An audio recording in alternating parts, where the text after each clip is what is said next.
and united under a common cause, tomorrow we are going to fix what is broken here in this country. Not just for today, not just for today, but for generations to come, to ensure that our children and our children's children inherit a nation that is rich and free with opportunity. So my fellow Pennsylvanians, get out tomorrow and vote like your country and your freedom depends on it. Bring 10 of your friends if you have to. Vote Donald Trump and J.D. Vance. Let's save America together. So thank you, Pittsburgh, Pennsylvania. Thank you to the Steel City. Thank you, Pennsylvania. May God bless you all, and God bless the United States of America.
John Joyce.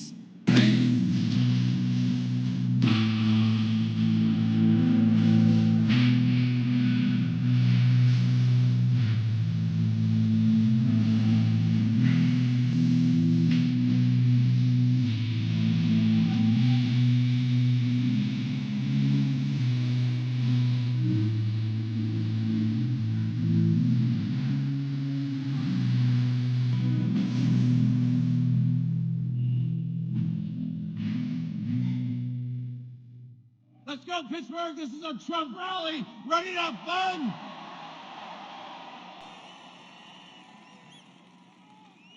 I'm Congressman John Joyce.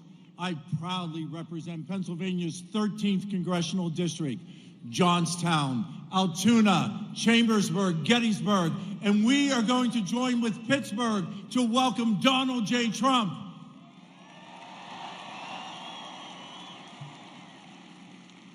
Yeah, it's time to roll up our sleeves and get to work. In less than 24 hours, we are going to re-elect Donald J. Trump to be our President of the United States.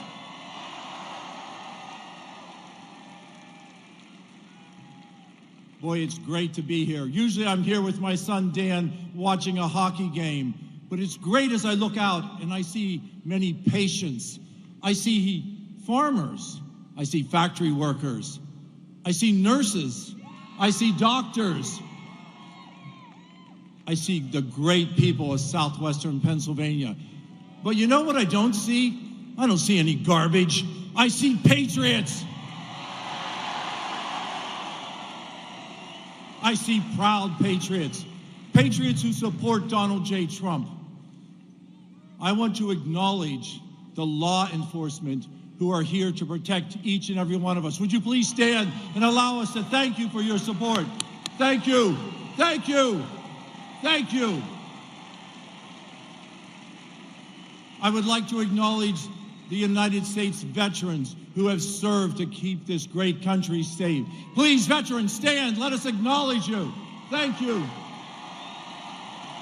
Thank you.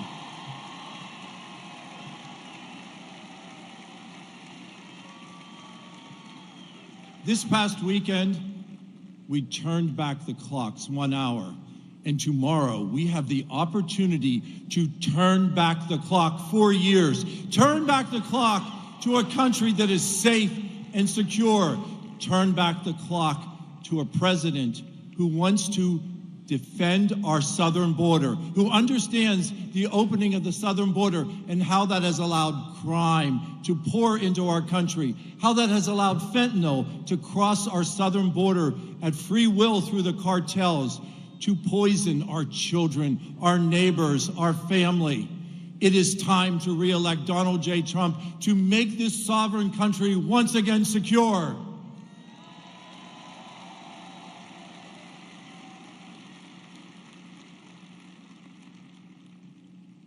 In Pittsburgh and around Pittsburgh, we stand on mass supplies of energy. Recently, I talked to Toby, and Toby Rice from EQT talked to me. Yeah, let's talk about the Marcellus shale industry and support how important it is to unleash that energy that is under the feet of Pennsylvanians, to unleash that energy and return us to energy dominance, to supply our friends and neighbors with that energy, not just here in the United States, but throughout the world.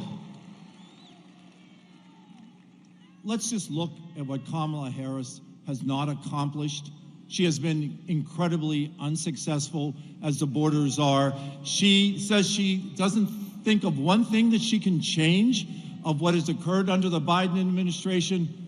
Well, what we can change is we can change her presence in the White House, and we can elect Donald J. Trump as the next president of the United States.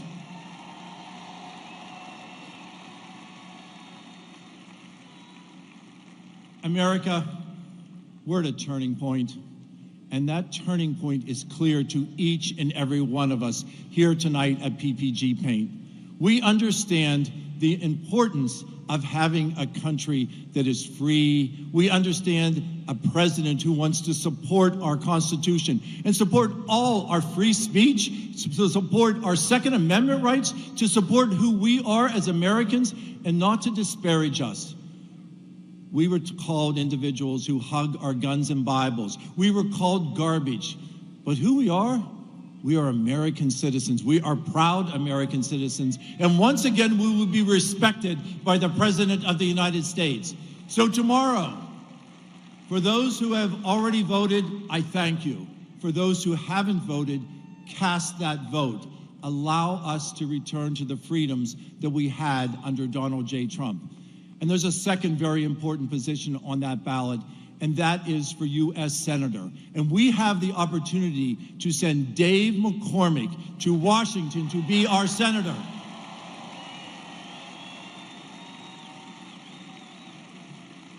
Dave McCormick, the captain of West Point's wrestling team. Dave McCormick, a successful businessman. Dave McCormick, a proud American. Dave McCormick, who will work. Donald J. Trump's going to be our quarterback, but we need Dave McCormick to be that flanker. We need that protection in the U.S. Senate. We have not had that with Bob Casey. We do not have that with Fetterman, but we will have that with Dave. And Dave McCormick will be our successful U.S. Senator. We look forward to doing that. So as I said, we are at a critical junction right now, and each and every one of us here understand how important that is. So if you have voted, take that opportunity and go to one of your neighbors, go to one of your friends, allow them, take them to the polling place, watch their kids, allow them to vote, change the course of history. We are going to do that, and Pittsburgh is going to be the proud component of that. I thank each and every one of you for being here today. Again, roll up your sleeves and work. God bless each and every one of you, and may God continue to bless these great United States of America. Thank you, Pittsburgh.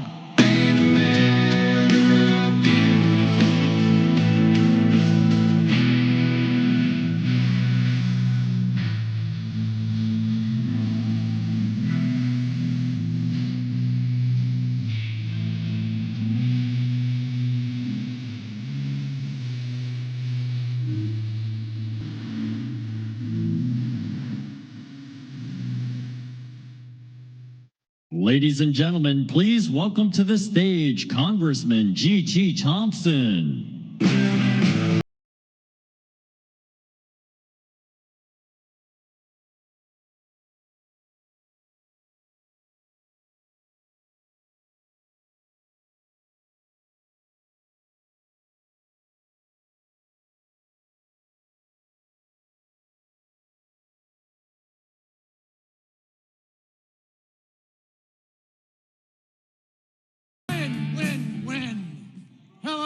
Pennsylvania. Are we going to win this election? Well, you bet. With that kind of energy, we're going to crush this election. Good evening, everybody. I'm Congressman GT Thompson. I have the privilege of serving as the Dean of the Pennsylvania Congressional Delegation. I got one question for you. It's probably the most important question of the night. Are you ready to elect Donald J. Trump, the 47th President of the United States? You bet. Fight. Well, let's do a little stroll down memory lane. You remember when gas was under $2 a gallon? You remember when you could afford to buy every item on your grocery list? when determining boys from girls was solely based on biology. When Iran, Russia, and Hamas were not threatening the world with war. And when we respected and supported all of our men and women of law enforcement. Well, the common thread there is that was when President Donald J. Trump was the 45th President of the United States. And it's been a long 4 years since he wasn't. Today, our families suffer under the failed leadership of Harris. Let's face it, Kamala Harris broke it, and Trump will fix it.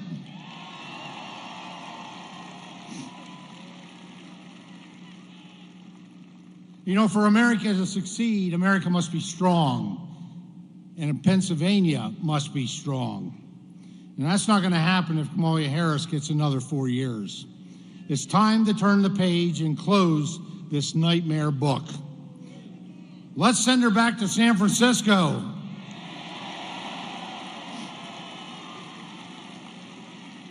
Now, how many of you remember Rice-A-Roni? Quite a few. Well, I can honestly say Kamala Harris is no San Francisco treat. All right? You know, since Harris took office, you have spent nearly $25,000 more thanks to her inflation. And this is a tax that, quite frankly, you cannot afford.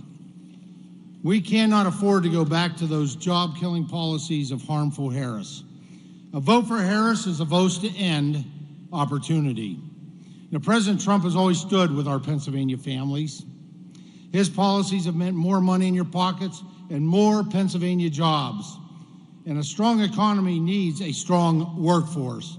In 2018, I was proud to stand in the Oval Office with President Trump. Now, I'm in Center County.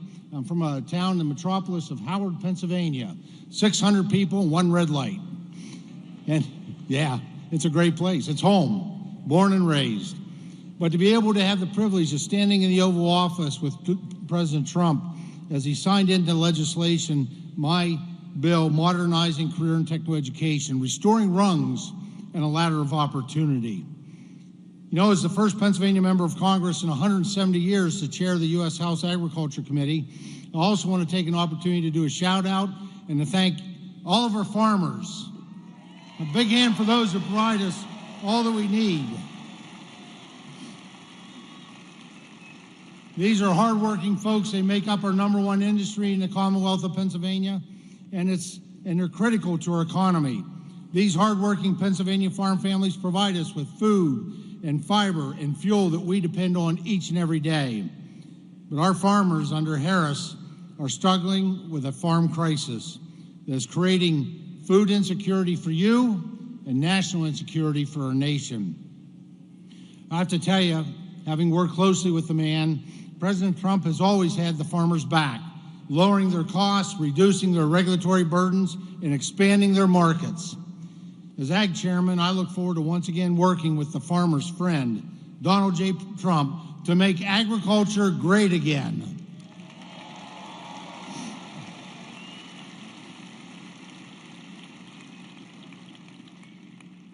I know, I've seen it personally. President Trump cares about your future. He cares about your family. He cares and loves this nation. And that's why he's willing to serve and sacrifice to run again, to be the leader of this nation, to really save this nation from the challenges, the difficulties, and demise under the Harris administration. So I also want to say, I want to thank everyone here for your efforts on voter registration. Just amazing. You know, since President Trump was elected in 2016,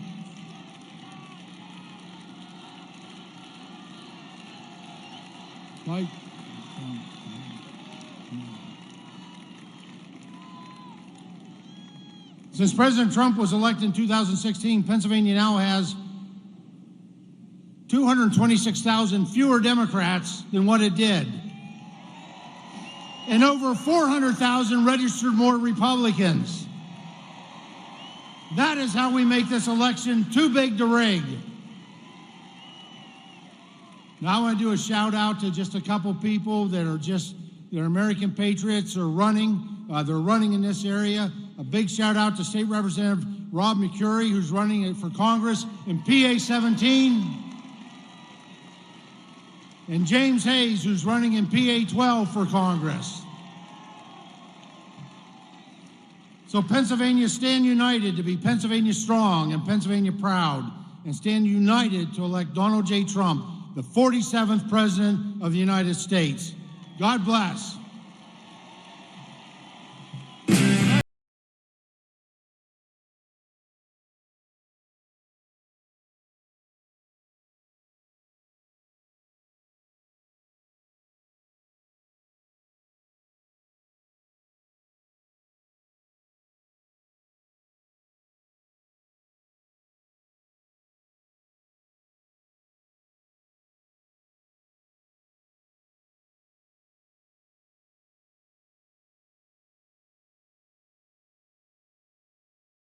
Gentlemen, please welcome to the stage former United States Secretary of State, Mike Pompeo.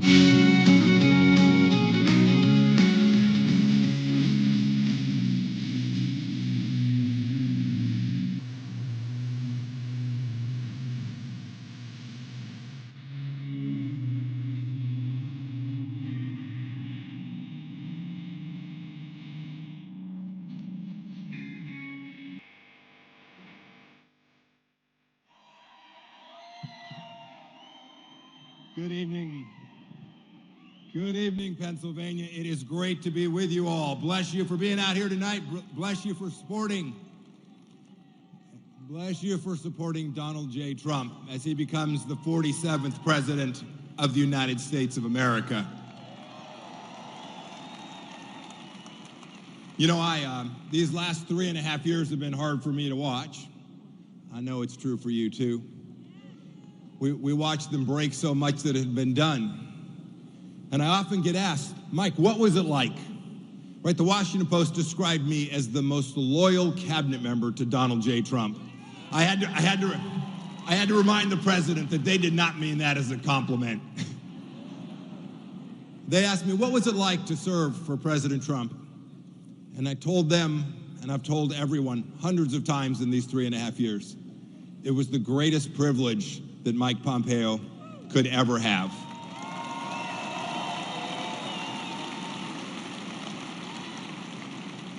It was a privilege because we had peace. You had prosperity. They didn't fly Chinese spy balloons over the United States of America. Indeed, had they done so, I would have been the former Secretary of State, and rightly so. We understood that peace mattered, that wars were bad, and that our servicemen and women deserved leaders who our adversaries feared and our friends trusted.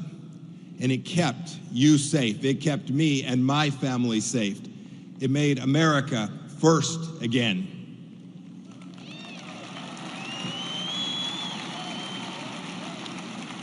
I was proud to be a part of President Trump's team. I talked to him every day for 4 years, first as CIA director and then as Secretary of State. And what I was so proud of is that we understood the greatness of this nation, and we never once apologized for the United States of America. Not once.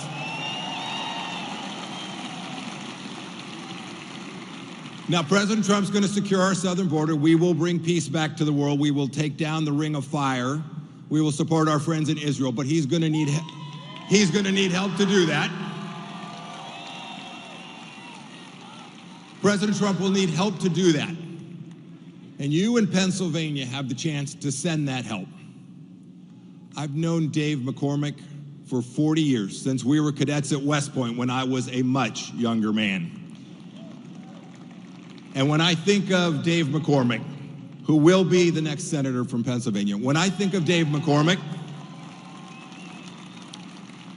I think about what our founders believed, the men and women who shaped our Constitution and who believed so deeply in American greatness. They were thinking about people just like Dave. They were thinking about people who selflessly served in our military. They were thinking about people who had run businesses and taken risks and grown our economy and created thousands of jobs all across our nation. They were thinking about people with real character and who knew who they were and who, unlike Bob Casey, would actually do something that mattered to you and to your family. Dave will do that, I promise you. Dave is a warrior. He has been a warrior. And as Pennsylvania's next senator, he will be a warrior for you and on behalf of President Trump. And America will be great again. May I welcome to the stage your next senator and my dear friend, Dave McCormick.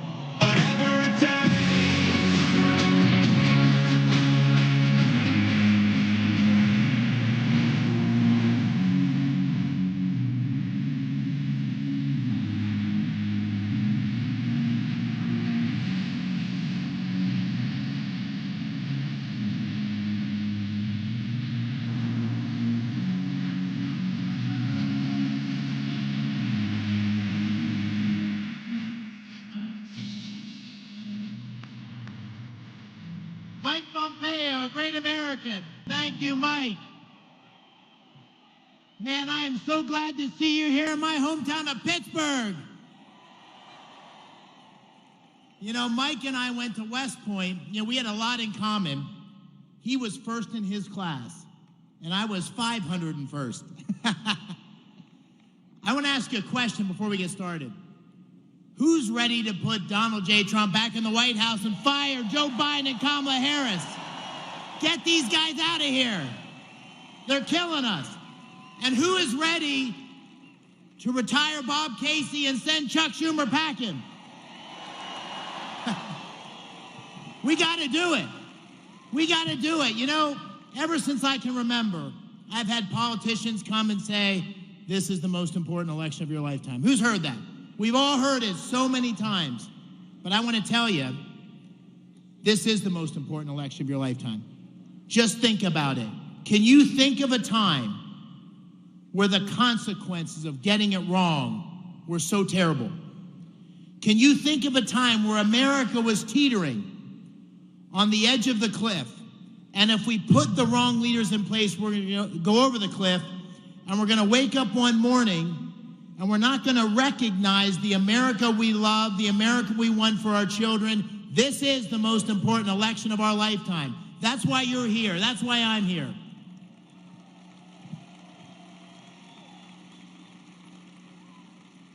And you know, the choice in front of us could not be more clear.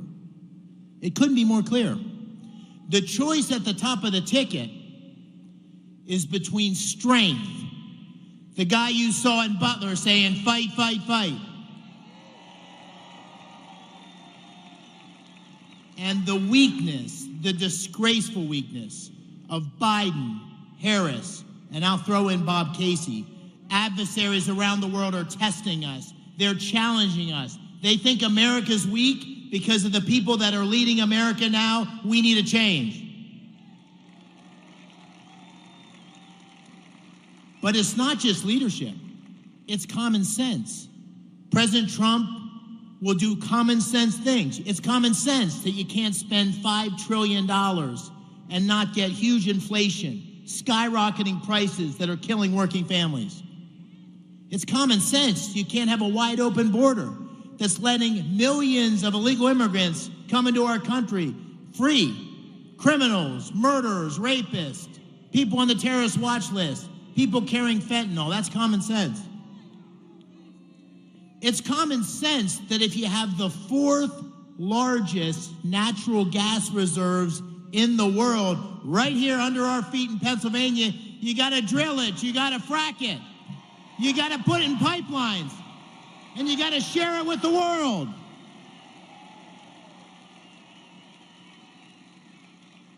And it's common sense. It's common sense that if you want peace, if you don't want the bullies on the playground pushing us around, you got to be strong. And the only way to have peace is strength. That's common sense. And in Kamala Harris, you have the weak, liberal, extreme agenda. Don't believe me, in her own words. In her own words, she wants to ban fracking and transition energy workers. In her own words, she wants to give citizenships to illegal immigrants and make sure they get federal benefits. In her own words, she wants mandatory buybacks of your guns. In her own words, she wants to defund the police.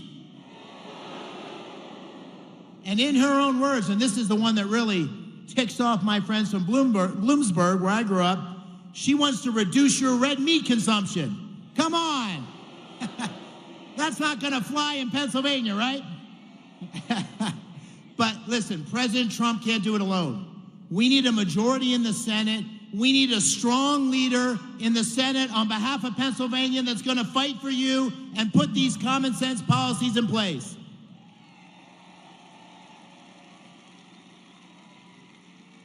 And here you have another choice. It's a choice between change and the status quo. It's a choice between a seventh generation Pennsylvanian in county, someone who played football and wrestled, in the summers baled hay, trimmed Christmas trees, busboy, paperboy, went to West Point where I wrestled, Ranger School, 82nd Airborne Division, combat tour in Iraq, and a successful business guy. That's what I represent. I represent change. And I'm running against a career politician, 30 years in elected office. When he was first elected, the Macarena was the #1 song on the charts. He has not done anything. When the bullets start flying, he ducks. And he votes 98.6% of the time with the liberal extreme Biden-Harris agenda. And you know what really ticks me off? Someone said to me the other day, they said, "Are you running for the Casey seat?" I said, "Hell no, I'm not running for the Casey seat. He's not entitled to this seat because his dad was the governor. He's not entitled because he's been there 18 years. He has to fight every day to represent Pennsylvania. He has to fight every election to have the honor to represent Pennsylvania. This isn't Casey's seat. This is the people's seat." And the people of our great Commonwealth deserve better than Bob Casey. And so that's why this election is so important. That's why what we do in the next 24 hours is so important, right? I wrestled in college. I wasn't the best wrestler, but I always knew if I could get into the third period within a point or two, I'd win. Because the third period in wrestling, and we're in the third period right now, a couple seconds ago, the third period's not about wrestling. It's about mental toughness. It's about heart. It's about fighting for the last second until the buzzer goes. We need to do that. We need you in the next 24 hours, not just to vote. We need more than voting. We need you to tell 10 friends and 10 friends and 10 more friends. We need you to put up signs. We need you to say lots of prayers. We need you to do everything we can to take back our country.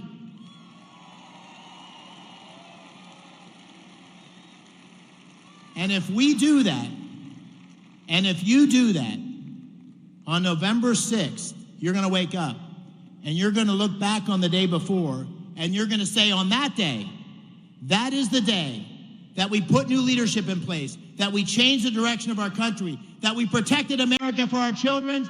Thank you. God bless you. Let's go make Pennsylvania great again. Thank you.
the water.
There's one hymn especially that we want you to come to know and love.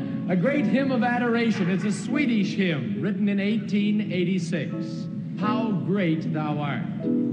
Here in Melbourne, we have two crusade choirs. The ones you see on the platform this afternoon and down here have the red identification badge on, and we have a green choir which will be here tomorrow. We had over 1,400 of them registered.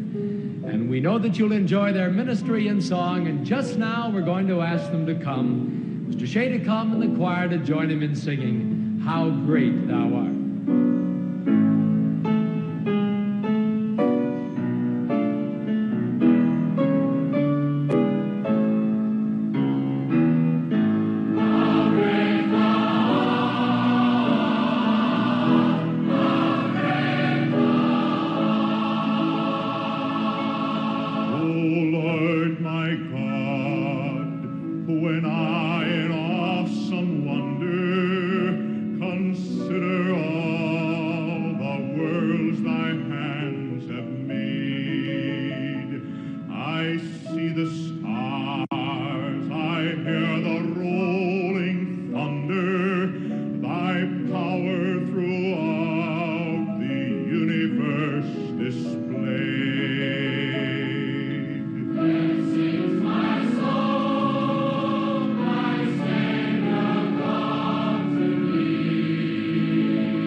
Sings my soul.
Ladies and gentlemen, please welcome to the stage former White House Press Secretary and Governor of Arkansas, Sarah Huckabee Sanders.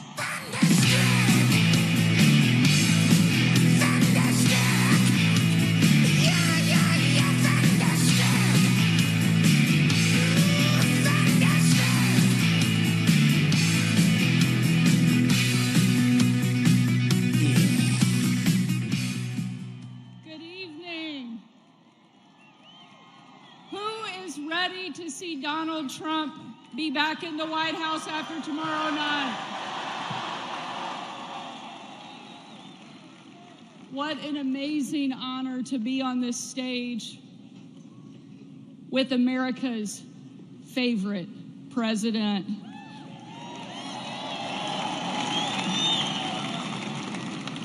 You know, when President Trump asked me to be the White House press secretary, I was the very first mom to ever hold that job, and only the third woman.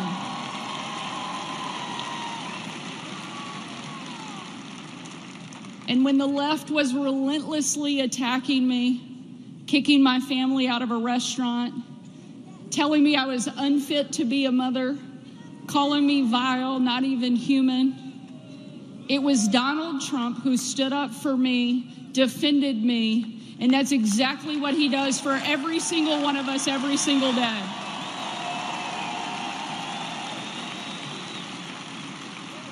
The left loves to talk about empowering women, but they can't even tell you what a woman is. But Donald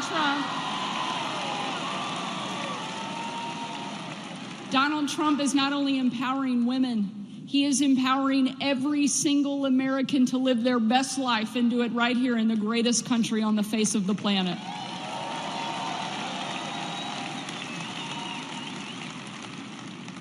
He cares about our country.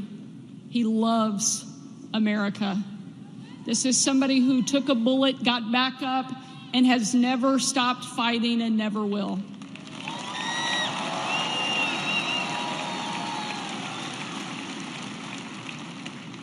I think God saved Donald Trump because he's not finished with him yet, and America needs him now more than ever.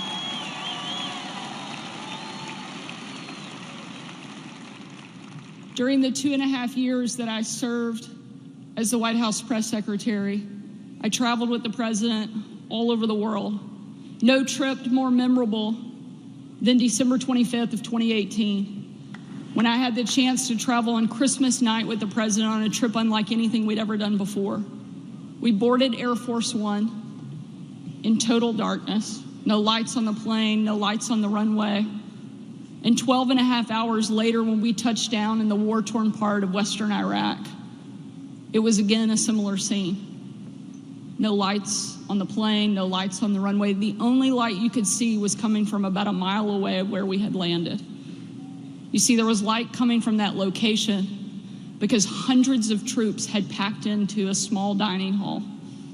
They had absolutely no idea that the President of the United States was about to step into that room. And when he did, a sight and a scene and a sound unlike any other unfolded. You had men and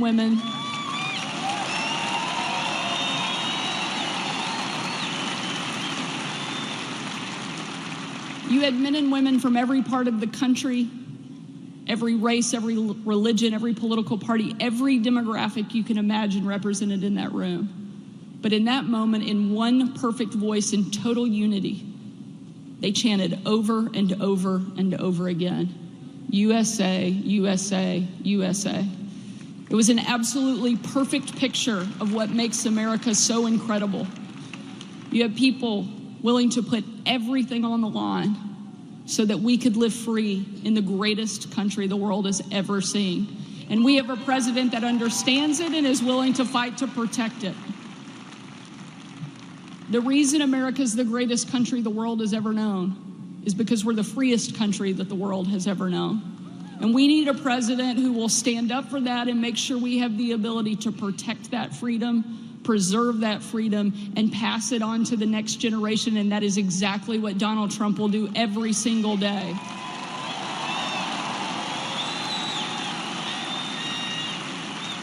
but he needs your help to get there.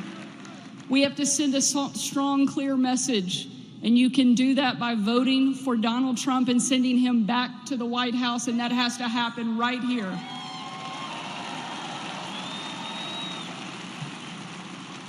America needs Donald Trump in the White House, and no pressure, but we're counting on you to send him there. Thank you so much for being here tonight. God bless you, and God bless our great country. Thank you.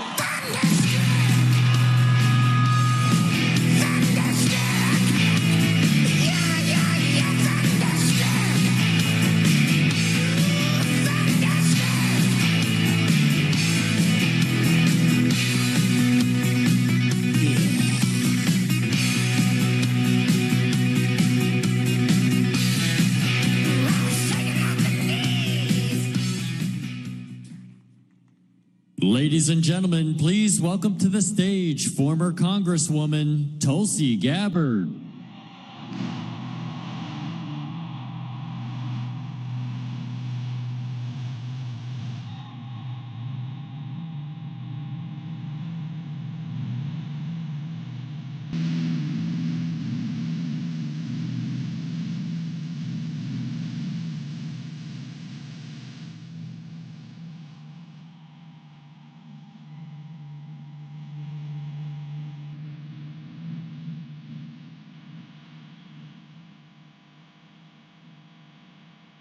Thank you so much. Here we are, the night before the most important election of our lives.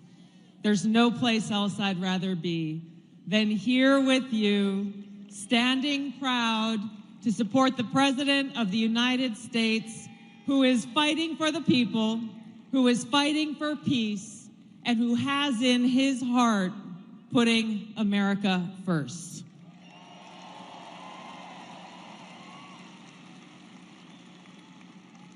You know, the most important quality that I look for in any elected leader, but especially the President of the United States, is someone who wakes up every single day asking himself, what can I do for the American people? I just spent the first half of the day before I came here in Western North Carolina, and we went through different areas in Asheville and the surrounding communities where people are still suffering and struggling in the wake of Hurricane Helene. And I was moved almost to tears many times as people shared with me their stories of loss, the funerals that they are going to for their loved ones who were killed in that disaster.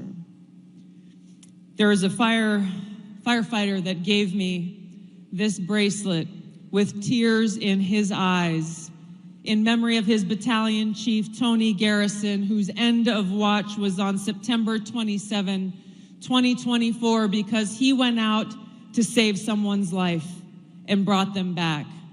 He heard that there was someone else who needed help, went out, rescued them, and brought them back. They said, my parents are still out there, please go and help them. He went out to find them and never came back. On the bottom of this black bracelet, it says, greater love has no one than this, that a person will lay down his life for his friends.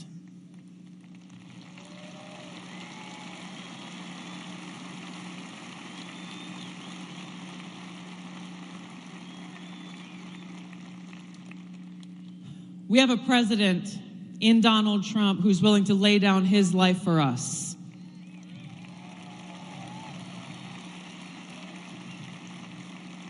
It meant the world to the people in Western North Carolina that he showed up there for them. It meant the world to people in different parts of the country, like East Palestine, Ohio, when he showed up for them.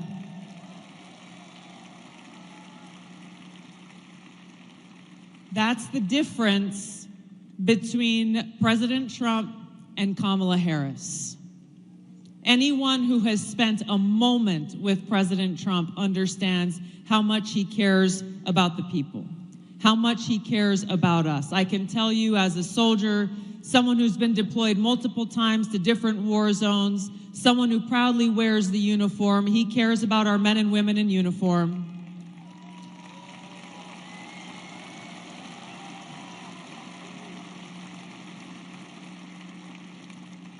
He is committed to ending wars, not starting them. He is committed to truly bringing about peace and having the courage and the strength to stand up against the warmongers in Washington. Our choice in this election and the victory we need to deliver for President Trump tomorrow is the choice between Kamala Harris and 4 more years of tyranny, poverty, and war, and more war, or in President Trump, someone who will stand up and defend our freedom and put us back on that path towards peace and prosperity. Let's deliver that victory for Donald Trump tomorrow. Send him back to the White House where we can all join him to make America great again. Thank you all so much for your love of our country. Thank you for defending freedom. Let's make it happen.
What will we do with this moment?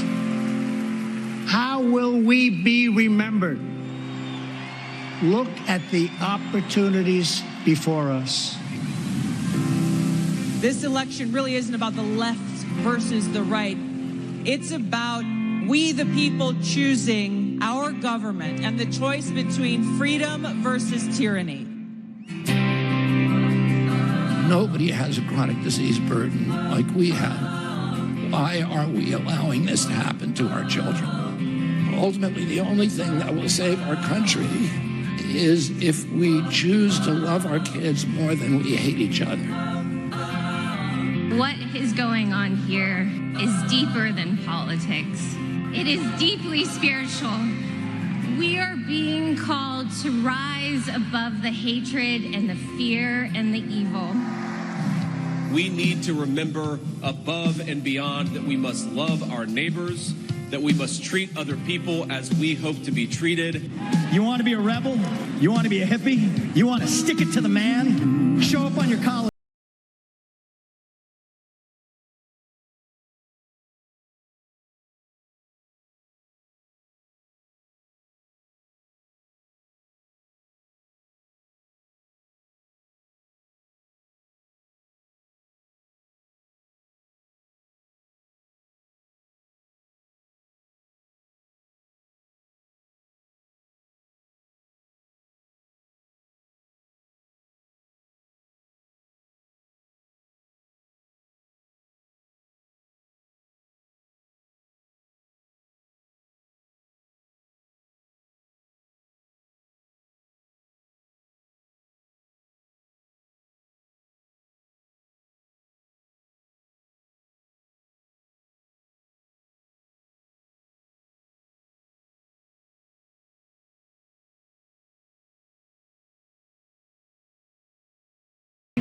This country, and it's the people who are making America great again. Making back Ladies and gentlemen, please welcome the next president of the United States, President Donald J. Trump.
This is fantastic. A very, very special hello to Pittsburgh.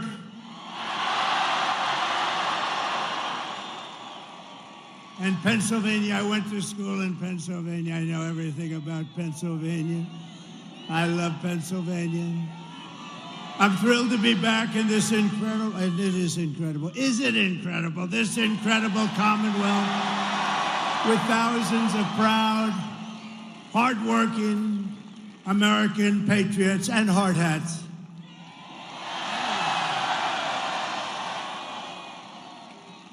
People have no idea how smart they are.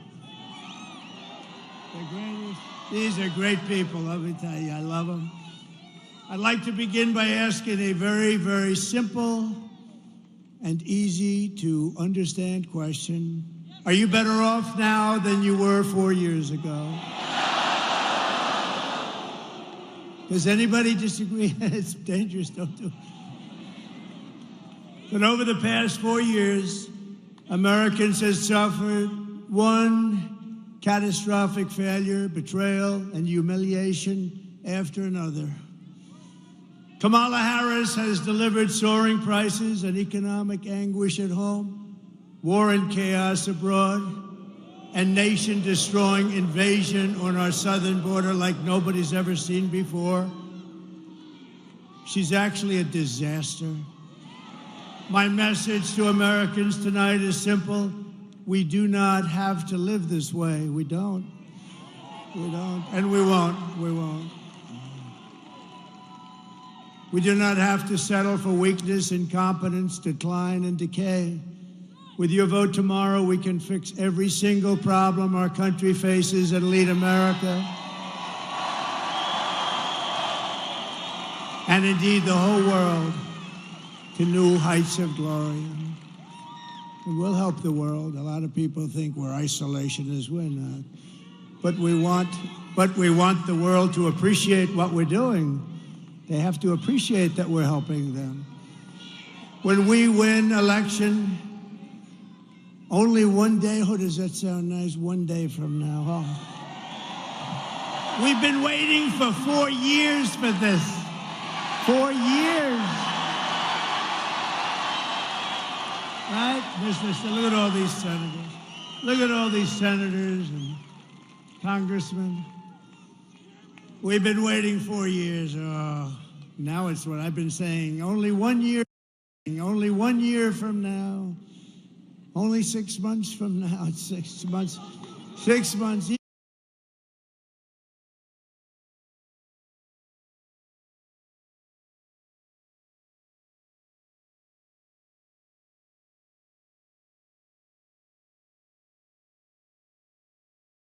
Invasion of criminals coming across our border, and we will stop it rapidly. I will strengthen our military. And as you know, we totally rebuilt our military, but now it needs a little strengthening after giving a big chunk of it to Afghanistan. Figure that out. Figure that one out. I will restore peace in the world, and I will rescue the American dream. Together, we will begin the 4 greatest years in the history of our country, and we will launch the most extraordinary economic boom the world has ever seen, and we'll do it by utilizing the assets that we have. If you vote for Kamala, you will have 4 more years of misery, failure, and disaster. Our country may never recover. Vote for me, and I will deliver rising wages, soaring income, and a colossal surge of jobs, wealth, and opportunity for Americans of every race, religion, color, and creed, every one of them. A vote for Trump means your groceries will be cheaper. So many people mention, I go in, so many people mention groceries, that beautiful but simple word, groceries. Sir, my groceries. You don't think of it that way, but that's what they mention more than anything, my groceries. Your paychecks will be higher, your streets will be safer and cleaner. Your communities will be richer and your future will be brighter than ever before.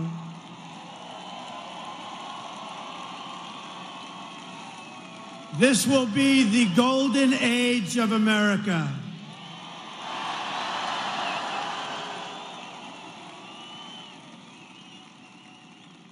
Just a few months ago, in a beautiful field in Pennsylvania, not far from where we are tonight, an assassin tried to stop our movement.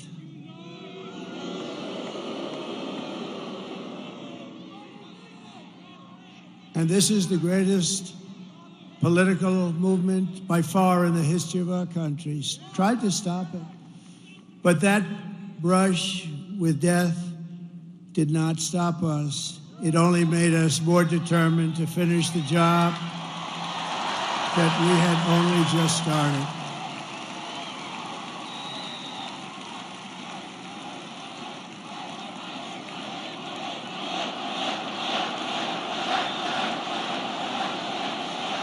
Thank you. Thank you. Thank you very much. This is a frisky group.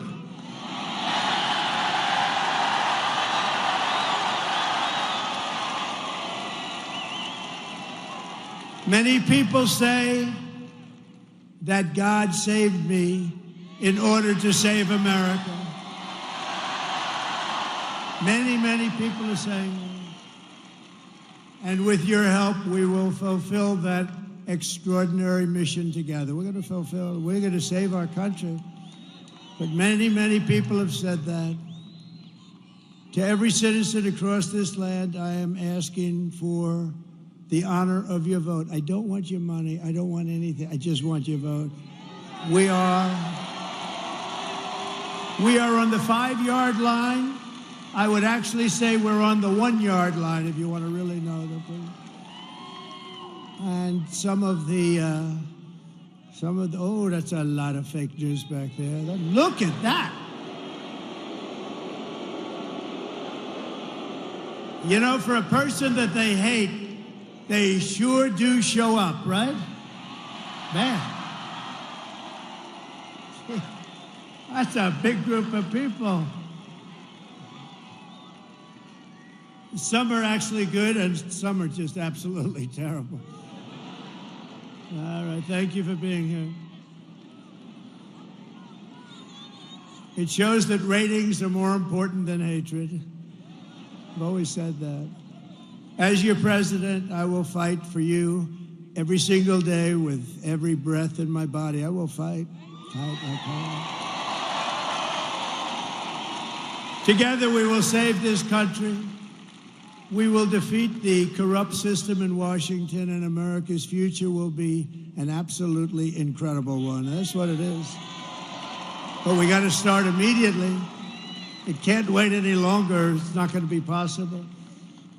This is all you really need to know. It's simple, not particularly beautiful as a statement, but very simple. It's Kamala broke it. I will fix it.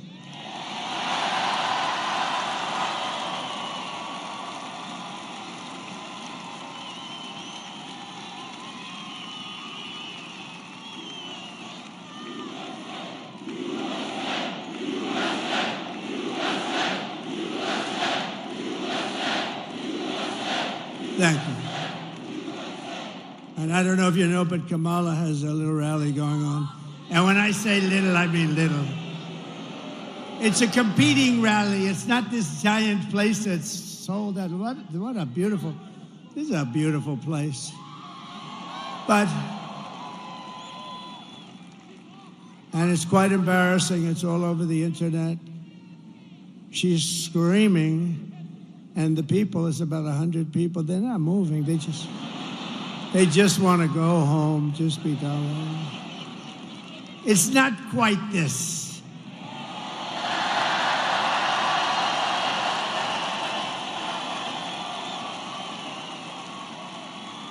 You see the front row? You have a lot of front row Joes. We have more front row Joes here than she's got at her big rally. This was the big one. No, it's a whole hoax. She tried to get stars to come in, and they wouldn't do it, actually. She'd go and get Beyonce. No. Beyonce would come in.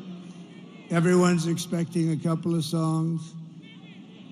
And there were no songs. There was no happiness. It's just like, give me my check. I want to get out of here.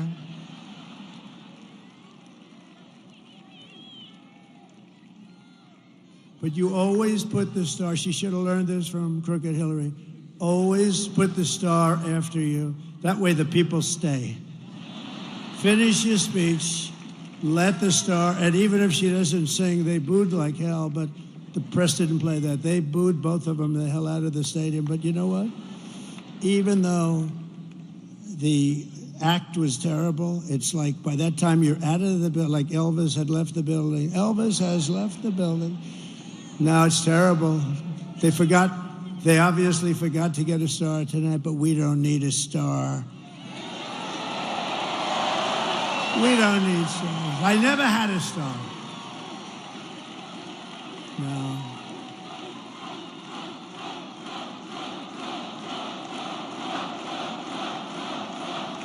We don't need a star.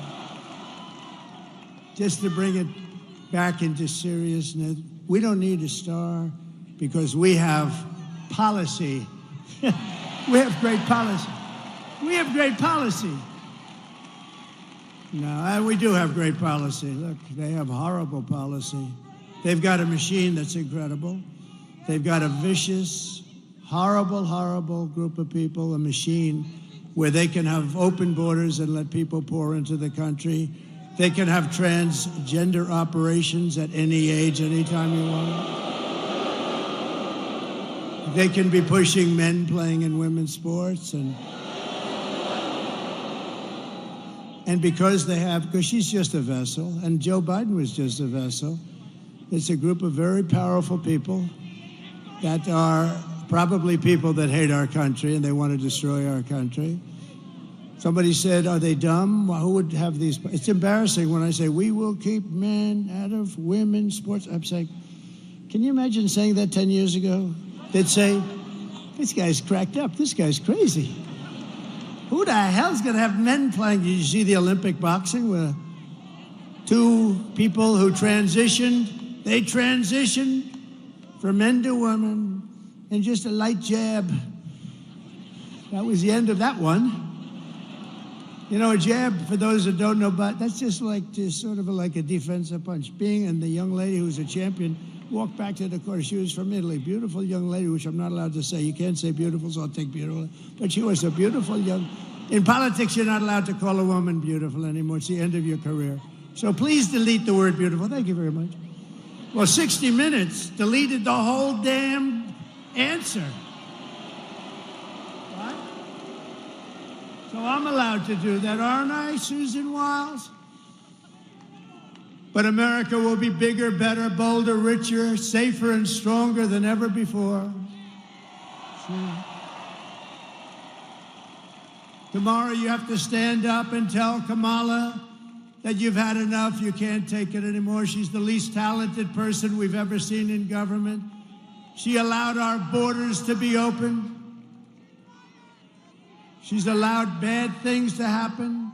She allowed a man who was grossly incompetent to remain in the most important position of any country in the world when they're talking nuclear weapons and they're talking wars.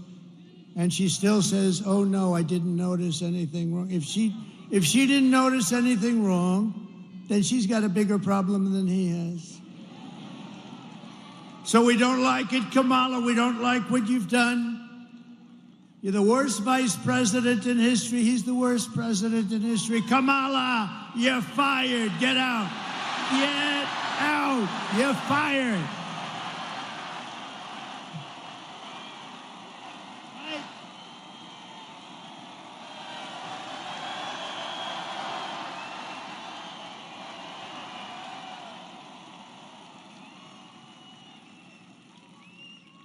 See, I consider all those guys back there with the big muscles and it's not my thing, but I consider them really beautiful to me.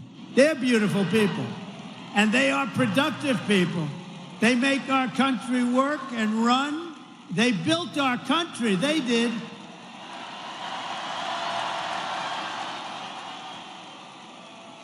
And then you had stupid politicians that let them down, and those companies got taken out of Pittsburgh and every place else, like you take candy away from a baby. But now we have the exact opposite.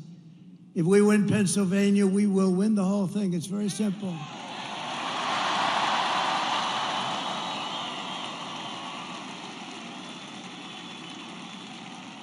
And I do believe it is, I say you have to make, I do believe it is too big to rig. I think it's too big to rig. They'll try. And they are trying, you know, though. It's too big to rig. This is a big movement. This is, you know, we did great in 2016. We did much better in 2020, but a lot of bad things happened. He turned out to be a brilliant candidate from his basement that nobody ever heard. No, this is that big, powerful, vicious party. No, it's a vicious machine. I mean, they can take all these bad ideas and win elections. It's like there's only way you could do that. One way. There's only one way. But you know what it did teach us? In one way, it was good because it taught us how bad a communist philosophy is, how bad a Marxist philosophy, how bad all of this stuff is. And we'll really be able to get our country back the way it should be. It's much easier because you're going to realize how bad it is. It's just what's happening when we go over the economy and the economic numbers over the last week. It's Herbert Hoover stuff, and I never wanted to be Herbert Hoover. Let me just tell you, the one president I didn't, and there was some that I wouldn't want to either, but in particular because I'm very good at business. I've always been good at business. They're starting to realize that.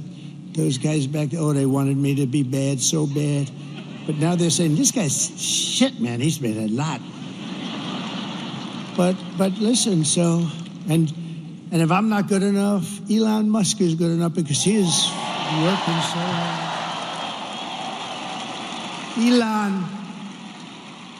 Elon with that rocket. Think of that rocket 2 weeks ago coming down, and those engines are blasting. And I said, man, a few days ago it left. It was a beautiful crystal white. Now it's all like fire blazing. They know about that. Like it went through a steel furnace, by the way, but that's what it did. 10,000 degrees coming down at like 20,000 miles an hour. So think of it, a car's going 90, you're going, this is like 20,000 miles coming down, 22-story building. Then it stops, starts flipping around, starts finding this crazy site in the middle of wherever it was. And I told this story, I hope I don't bore you with it, but I had this guy on the phone. I told it at another rally, and I don't want to bore. Did anybody hear this story? Should I tell it again? It's quick. I hate to tell it again. I hate to double up, but this is sort of. So I'm talking to this guy, one of the most important people in the nation, in his mind, only in his mind. And because I was president, and they say most likely, like about a 96.2% chance. Well, we can't remember. If you remember 2016, I was given a 3% chance of winning. And then I won Florida, and it went to, think of it. So she was at 97, and I was at 3. Then I won Florida. She went down to 92. Then I won Georgia. Then I won North Carolina. Then I won South Carolina. Then I ran the whole East Coast. And then people started going crazy. Remember the woman with the glasses and that big head of hair? She was screaming. I said to my beautiful wife, why is she screaming? We're going to make America great.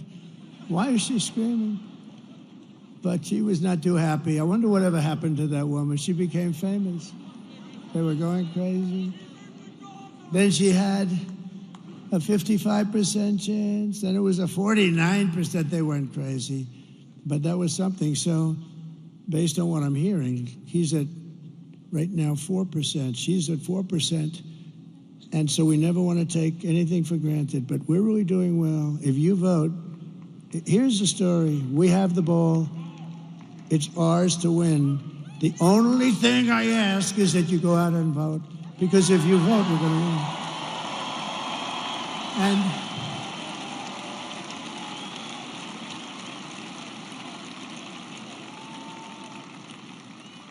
And believe the fake news when they say, this is going to be tight, this is right. It's really not tight. But they want to do that because they want to get ratings. They want everybody to watch. But you got to do this. You got to just forget those people because they don't tell the truth, okay? No. Well, actually, I didn't even correct him because it's actually better if let everyone think it's going to be tight as hell. But whether it is or not doesn't matter. You have to go out and we have to swamp them. Everybody's got to vote.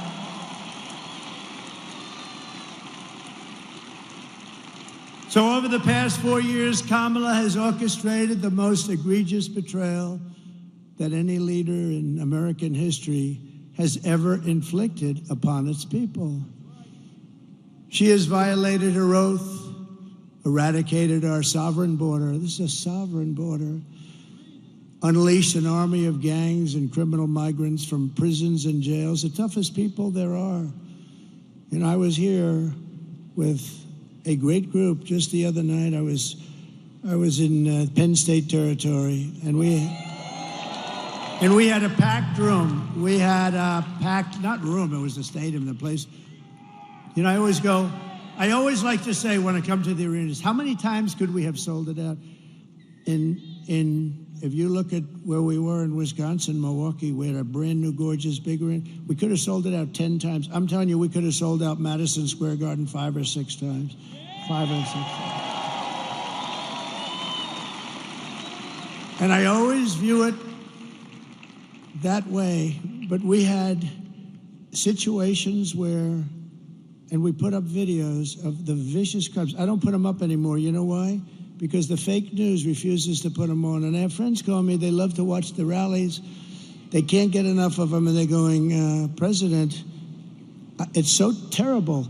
You're speaking, and then you put up a video on a screen right behind you, and the fake news refuses to, all they have to do, they don't put it on television. They have the thing on every one of the stations, and, you know, there's one that doesn't really treat us good, but people think they do.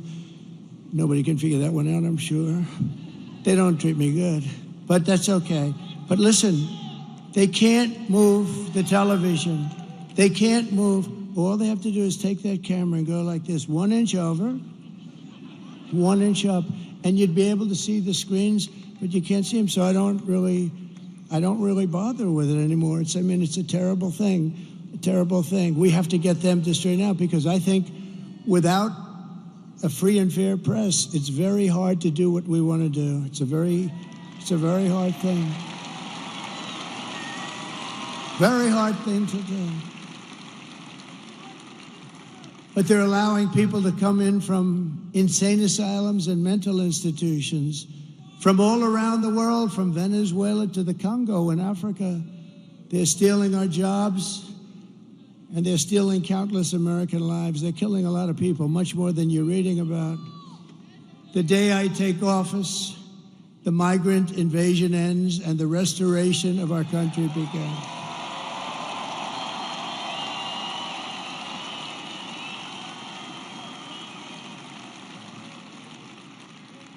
Oh, those Penn State guys, I wanted them to wrestle the migrants. I told, you know, the UFC, Dana White, they killed me in this. I told Dana, you know, to set up your League of Champions, unbelievable, best fighters in the world, and a migrant league. At the end, I want the migrant to go against the champion, and I think the migrant might actually win. That's how nasty some of these guys are. But I don't know. I doubt that. I tell you, I felt very comfortable with those big Penn State wrestlers. Think of that. They won. I mean, how good is this coach? They won in the last 13 years. They won 11 national titles. They won the title this year. And I had them up. I brought them up in the stage at Penn State. I was at Penn State. The place was packed. And I said to them, fellas, You may be like the only guys in the country that can beat the hell out of the migrants. It's true. They're the only ones that could beat the migrants in a fight. These are tough people. These are people who've been in jails. They're killers. They're murderers. The level of viciousness is unexcelled. And it's from all over the world, not just from South America. So we love being there. I was just 2 days ago. We love being there. We love seeing these young guys. These guys were great. But they won 11 out of 13 titles, and it's called Pennsylvania. Here we are, right? It's one of those things. They're pretty good. But we have to stop because the United States is now an occupied country. We're an occupied. Can you imagine somebody getting up and making a statement? We are an occupied country. When you look at what's happening in Aurora, when you look at what's happening in all places, Springfield, how about Springfield, Ohio? We're an occupied country. And, you know, those are just the places you hear about. But they're taking over large sections of the country. Colorado. Remember Colorado? They're the ones that started the movement, the governor, the weak, pathetic governor of Colorado. He's a radical leftist.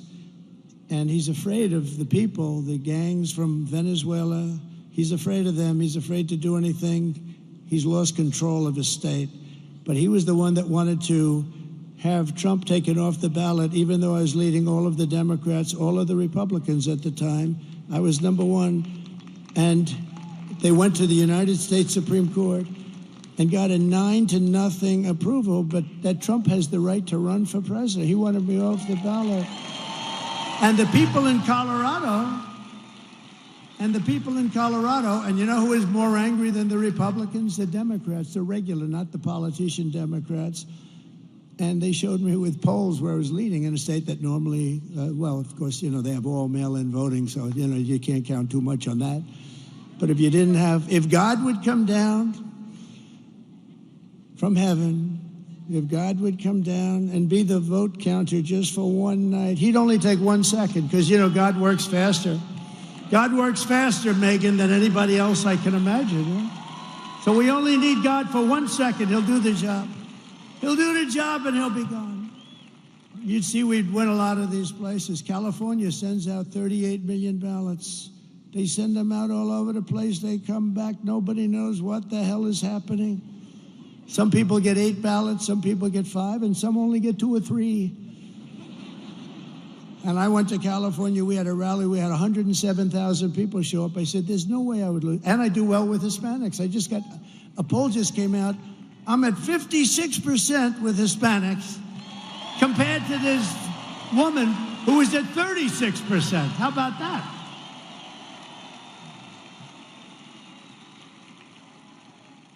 I think the Green Party got more than she did. I love the Green Party. Jill Stein, this may be I never met her, but she may be one of my favorite politicians. But it will soon be, think of it, we're an occupied country, but it will soon be an occupied country no longer. It's not going to be an occupied country. November 5th, 2024 will be Liberation Day in America. On day one, I will launch the largest deportation program of criminals in the history of our country.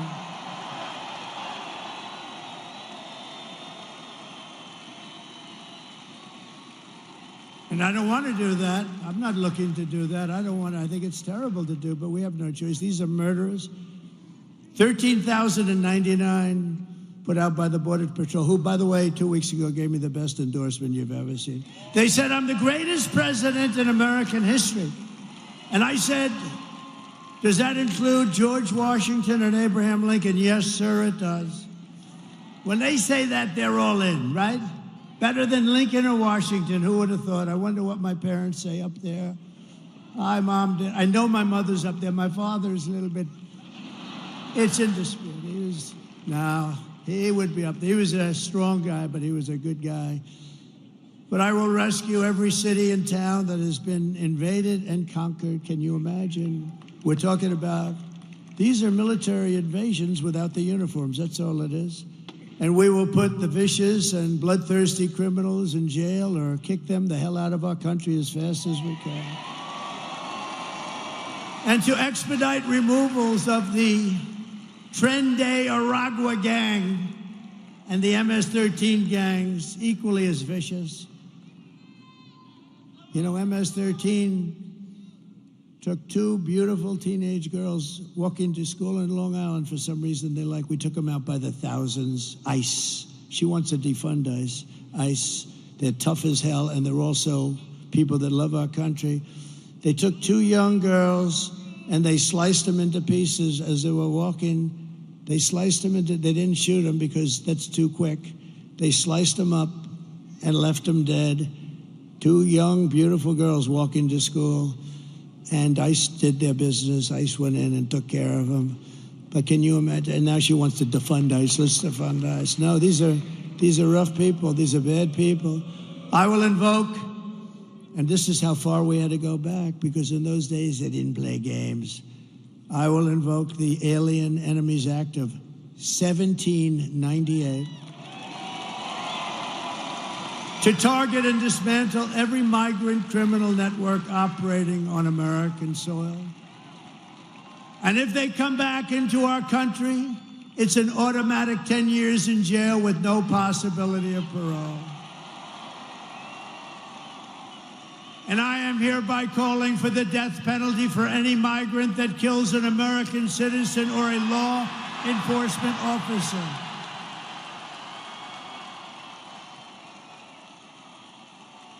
Right?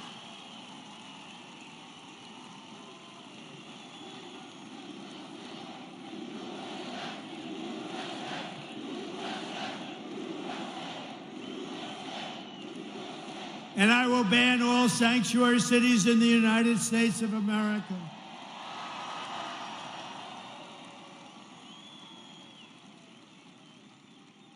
And I am going to immediately do something that nobody's ever heard before.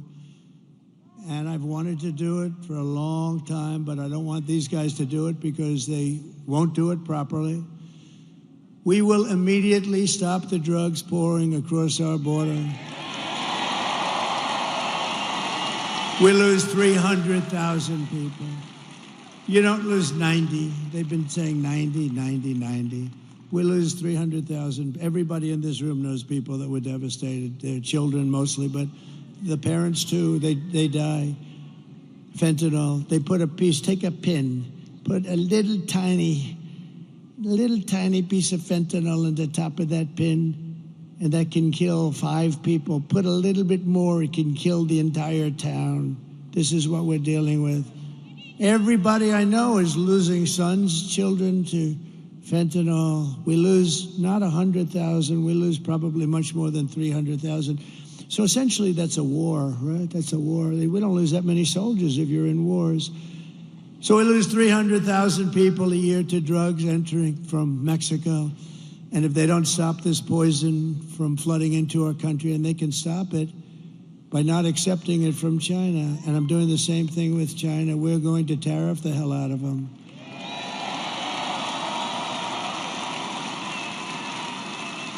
And Mexico, you know, people are surprised to hear this. Mexico is our largest trading partner.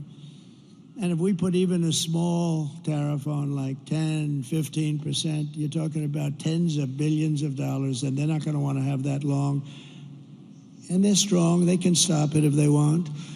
They can do it if they want. They'll probably have to make a deal with the cartels, because the cartels totally run Mexico, totally. It's terrible things are happening in Mexico. But we're going to put a tariff on Mexico if they don't immediately stop sending that horrible stuff into this country. And likewise, we're doing it with China. If China doesn't stop, you know, I had a deal with President Xi. He was going to give the death penalty, because in China they give the death penalty. When I first met, and I had a great relationship until COVID, until I call it the China virus. I'd like to be more accurate. I had a great deal and a great relationship with President Xi. Really great. He came to Mar-a-Lago. We spent a lot of time. We had a very good relationship. He's a strong man. He's a fierce person. You know, people said, "What's he like?" He's fierce. There's nobody in Hollywood that could play his role, believe me. And I say that with respect. But I said to him, you're killing a lot of people by sending fentanyl into our country. I said, how many people do you lose a year with drugs? No, nobody. I said, what do you mean nobody? No, we have no problem with drugs. Why? We have a quick trial. What is a quick trial? I mean, I know what a quick trial is. What is a quick trial? If we catch a drug dealer, we bring him to quick trial. He said, we bring him to quick trial. And they're almost always found guilty. And then we send the bullet home to the family, and the family must pay us for the bullet. Can you believe this? This is a little different than our country. In our country, they'd lawyer up, they'd be going to trial for 30 years. But they have no drug, they have zero drug problem. And I said, I want you to do me a favor. And we made a deal. You're killing our people. And that's going to end up in bad things for you, really bad for you. Not for you. Can't get any worse for us. I said, I want you to do me a favor. I want you to give the same death penalty to those people that are sending fentanyl into the United States. And if you don't do that, I'm going to tariff the hell out of your shit coming into the United States.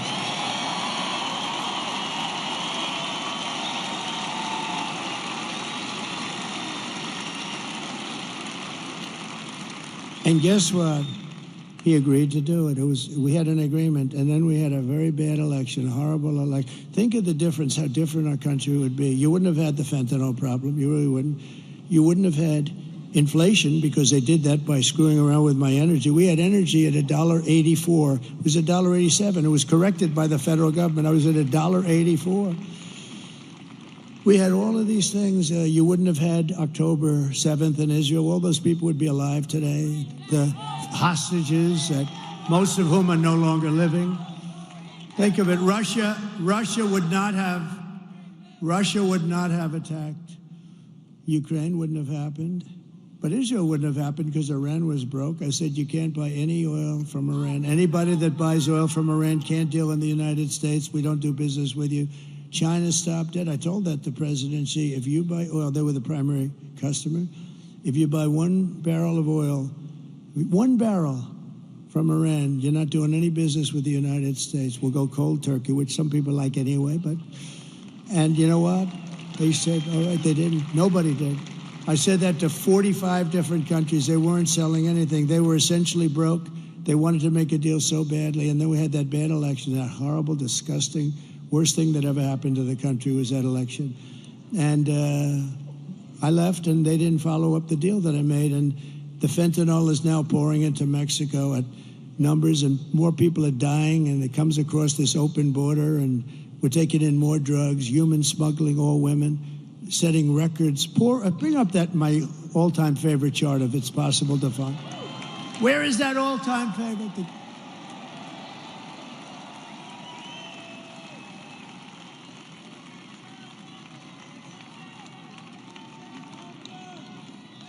So the red arrow on the bottom, that's the lowest. It's done by the Border Patrol, not by me.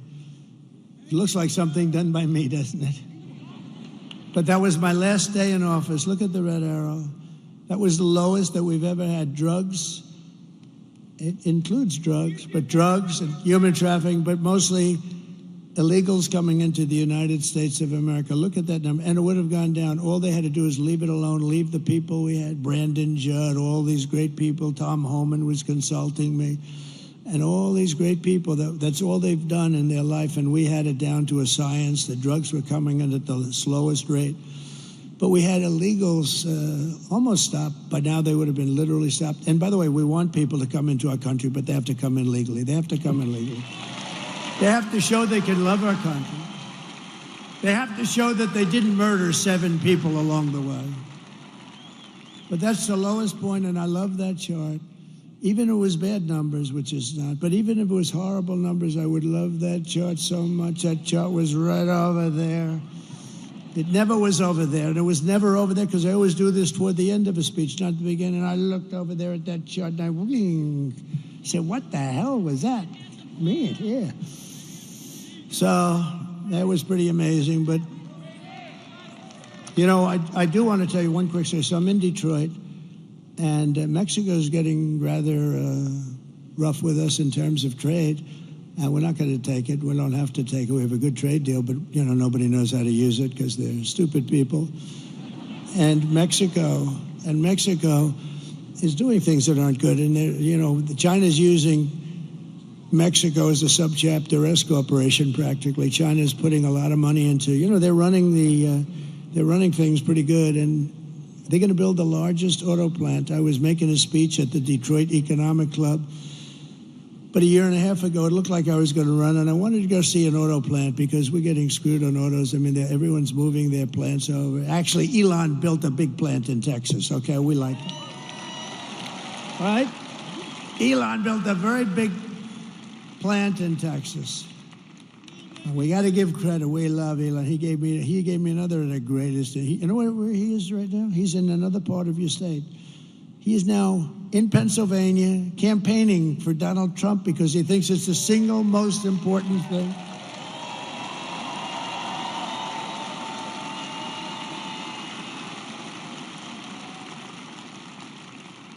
And you know, he said something to me that was interesting because nobody knows computers. That rocket I was telling you about, the way it laid down, he said that's all computers operating the engines. The engines are the easy part. He said the computers, it's tremendous computerization, the way it just shifted it over, so beautiful. But I said to him, what do you think about it? Because he really is watching this whole voting process. And he said, you know, computers are the greatest. He looked at some that were just shipped in, some of these vote counting computers. He knew it before it even came in the door. He looked like at the back of it. Oh, I know that one. I mean, he knows he knows this stuff better than any. And he actually said, and this is for the good of everybody, it's the good of mankind, essentially. If you look at France, if you look at all these, they had their mail-in voting, they all gave it up. Nobody does like we do. And Gavin Newsom, look at Gavin Newsom. So now not only is voter ID no good, if you're an official and you ask somebody for voter ID, I'd like to see your voter ID, you have committed a criminal act. Do you believe it? The mere asking, he just signed the bill. That's right, Megan, isn't it? The mere asking. This guy just signed the bill, and an official says, I'd like to see your voter ID. He's guilty of a crime. This is crazy. And there's only one reason they want to do that, because they want to cheat. But Elon Musk said to me, I hope I'm allowed to say this. I think I am, because one thing, he's out there. He's a guy, he just wants the truth. He's an incredible guy. And he said, computers aren't meant for this kind of stuff. He said, there's only one thing you can do. He's the most sophisticated guy in the world when it comes to computerization. He said, the only thing you can do is paper ballots, same-day voting. You know, paper is very sophisticated. Watermark. It's very sophisticated.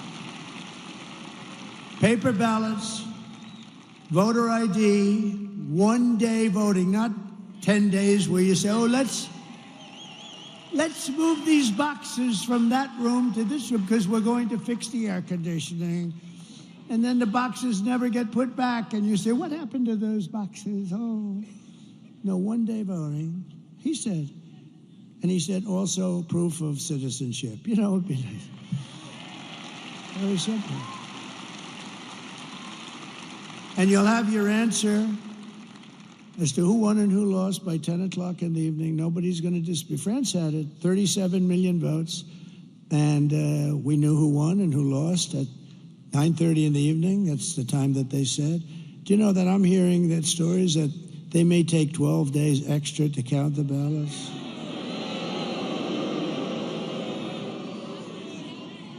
And bad things happen when you do that, although today we won a very good case in Georgia, where the judge ruled that no, they're not allowed to have unlimited extensions for the votes to come in. That's what I was. We have unlimited extensions. Oh, we just found 100,000 votes just poured in from the. No, we got to straighten out our, you know, it won't affect me after this. We have to do it. We have to win the old-fashioned way and then fix it, but we have to fix it. We can't allow this to happen. And remember, the states are essentially an agent, if I can use that term, but they're an agent of the federal government. The states are doing the collecting, so to speak. And they have to take their orders from the federal government. And how can you do this where they say it's going to take days longer? You have all this equipment. The other thing is, if you go to a paper system, it'll cost you 8% of what all of this fancy machinery costs. But Elon said that there is no computer in the world that can't be broken into very easily by somebody that's computer smart. I have a son at home, Barron. I said, people love Barron. They love Barron. They love Barron. I say, Barron, you're always on your computer. I think you have to learn it at a young age, actually. Barron, you're always on your computer. You got to stop. You got to do other things. Yes, Dad. Yes, Dad. Sure, Dad. Don't be wise. Look, I'm going to turn this thing off. Okay, Dad. Try it.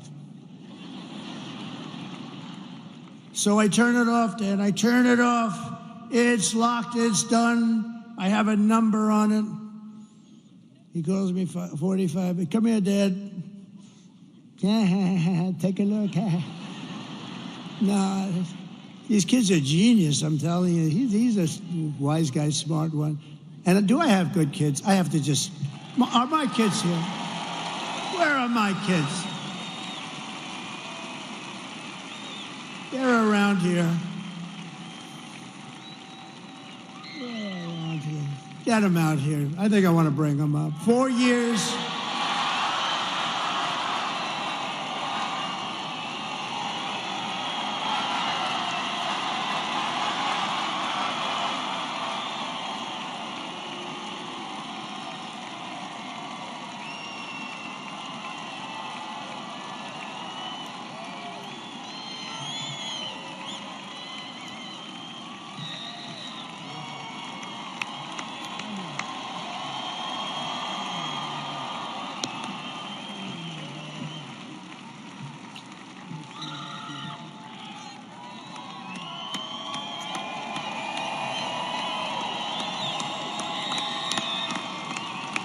They've been with us, and Barron's home, and he's watching this. He's watching. He's a little young. He's watching. They love Barron, huh? They love Barron. We love Barron. And Ivanka's great. She watches. She loves this whole thing. She loves it. She loves you. She loves it. She loves the whole thing. But I just thought, you know, it's sad because we've been doing this for 9 years. We've had hundreds of rallies, hundreds. Actually, numbers that are not even conceivable. I've heard 800, 900, I don't know, but we don't even count them. But and they're all like this. They're all these magnificent, magnificent rallies. And this is the last one I'm going to have here. And I have one left, the whole thing. And remember, the rallies are the most exciting thing. There'll never be rallies like this. You know, you're going to have some leading candidate come in 4 years, and honestly, if they're successful, they'll have 300 or 400 people in a ballroom someplace. This is never going to happen again. It happens every single time. And it's never happened in the world. There's never been. This is a movement that's never happened, and it's going to be a movement that's going to save our country. It's going to be a movement that's going to save. But it's sad in terms of we'll never have this, but we'll have other get-togethers. And in a way, all what we're doing, all these years of work, and, you know, we started off with that very bad situation 4 years ago, and it was so sickening to wait 4 years. And if I didn't do so well, I did so much better the second time than the first. I wouldn't have done this if I took in less votes. We took in close to 12 million more votes. I mean, Barack Hussein Obama, he didn't do that. He got far less votes the second time, and he won. And he's a major divider. I watched him the other night. I mean, he's a very divisive guy. I've always said that. He is a very divisive guy. And his wife, I've always been so nice. Ooh, she was hitting me. She was hitting me, Michelle. She was hitting me. That wasn't nice. I've always been nice, but they're dividers, I'll tell you right now. We're not going to stand. Dividers are no good. He's a highly overrated man, I'm telling you that. But he's a divider. I watched him with this crap where he's trying to get her in. He's the one that pushed her in the first place. And look what happens. I mean, I hope it happens, because if it doesn't happen, this country's in big trouble. But we've been doing this now for 9 years, and we had a great first term. We rebuilt our military. We cut taxes more than any president in history, including Ronald Reagan, who did a big tax cut. We cut more regulations. We developed an open Space Force through the Congress, and I think that's going to go down. First time in 82 years that last one was the Air Force. We did that. I mean, think of all the different things that we did. We were respected all over the world. China respected us. Everybody respected us. There was no laughing at your leader. They came up with all these hoaxes, Adam Schiff and all this scum that we have in this country. They're scum. And they knew it was a hoax. And they tried to put this guy who didn't know anything about Russia, they tried to put him in jail, Adam Schiff, conceived of the story.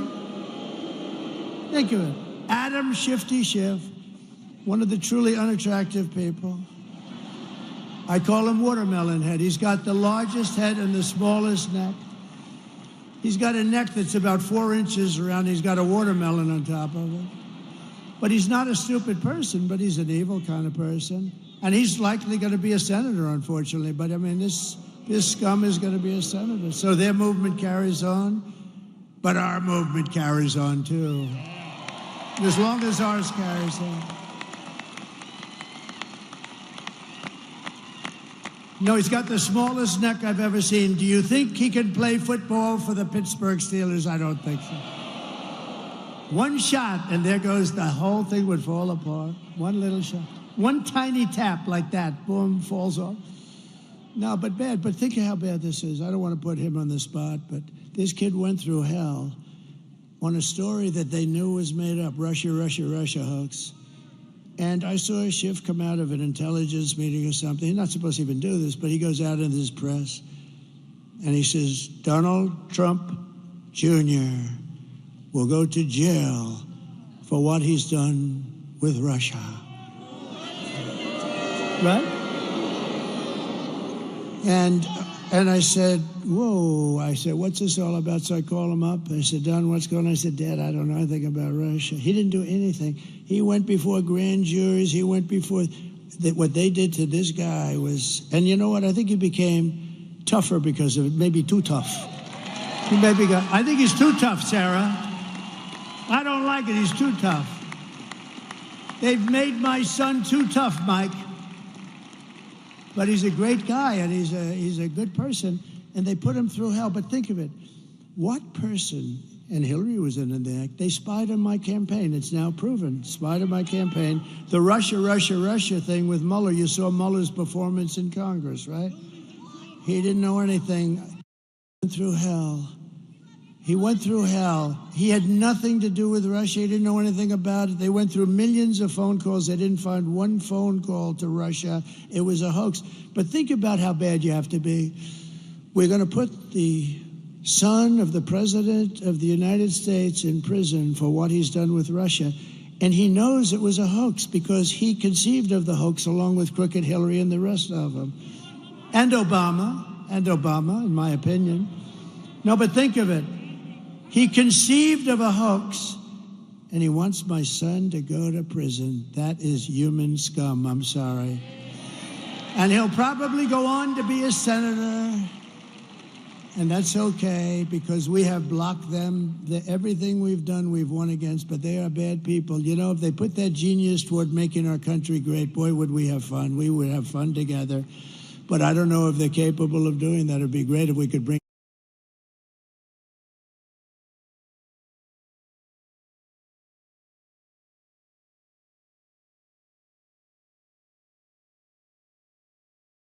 in history.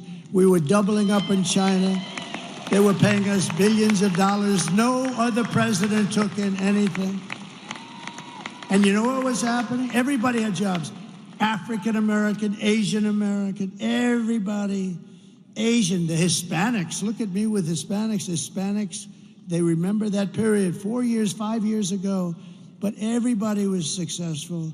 Men, women, people that went to MIT, Harvard, and Wharton, and people that didn't have a degree. Everybody was doing better than they've ever done before. People that never graduated from high school.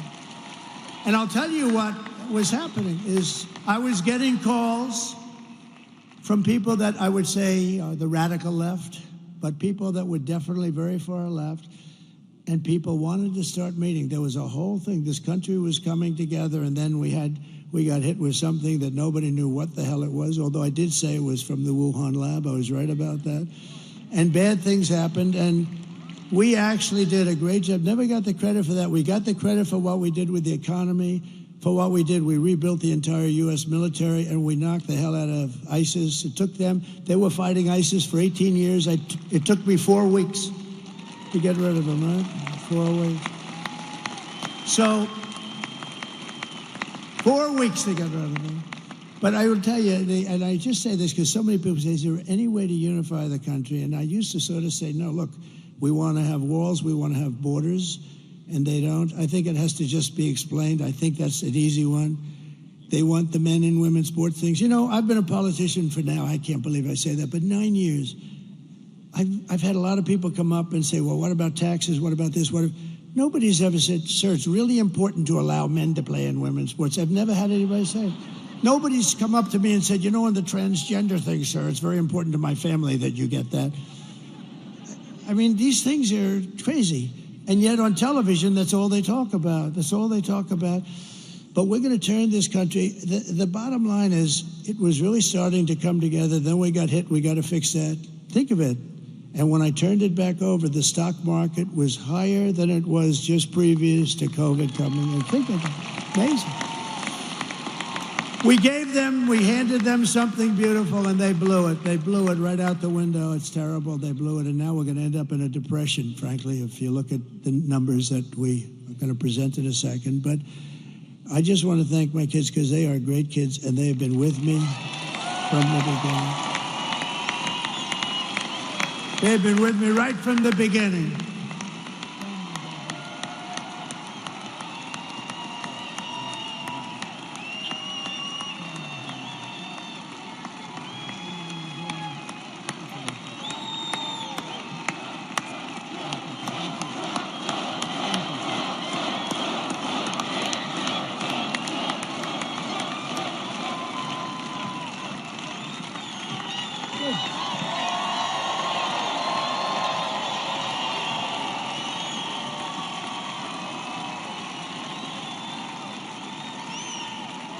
And I thought I should do that because we go to Michigan tonight, and we do one final. We'll do 4 tonight, but we go to Michigan, and I really thought I should recognize my children. So this is the second to last one. That's sad, because we've been together. I mean, look at these people, the front row Joes, the North Carolina women, the whole thing. We have people that have come to hundreds of the rallies, and we all love it. And, you know, they all love the country. Everyone they don't come to our rallies if they don't love the country, just because they wouldn't do it. But but here's the only thing in closing. We have done these rallies, and they were only done for one purpose, to put us in a position that we can be put in tomorrow to fix our country, because the rallies, otherwise, it's just nice entertainment. So all of these rallies that we've had for years now, they're done to put us, and you know, after that last horrible situation, and so many bad things happened, China was immediately allowed to go buy oil, and Iran has hundreds of billions of dollars now. They had nothing. They were broke, and so many other things happened, and it's really sad. But we were put in a position with these rallies where, I can't tell you yet, but I mean, we're certainly on the 2 or 3 yard line, and the only way we can blow it is if you blow it. I've given you the ball. I mean, you got to go and vote. You got to vote. And if they vote, Susie, right? If they vote, it's over. And they know it. They know it. They know it. They've already pulled out of a couple of states, you know, states like, the word is they pulled out of North Carolina. They cut all their ads. They're using the money someplace else. I even heard they ran out of money. They don't have any money with all the money they raise. And they get a lot of it from unions and this and that. Even though some of the guys were telling me, the steelworkers, they say the steelworkers are with you, just the top guys aren't. Because you know what? I don't even blame them. It's a habit. So many years, 50, 60, 70 years, they support the Democrats, like a habit. But they're going to do a lot better with me. I wanted to tell you one quick story because it has to do with these people, because I want to save their jobs, whether it's auto workers or steel workers. So China,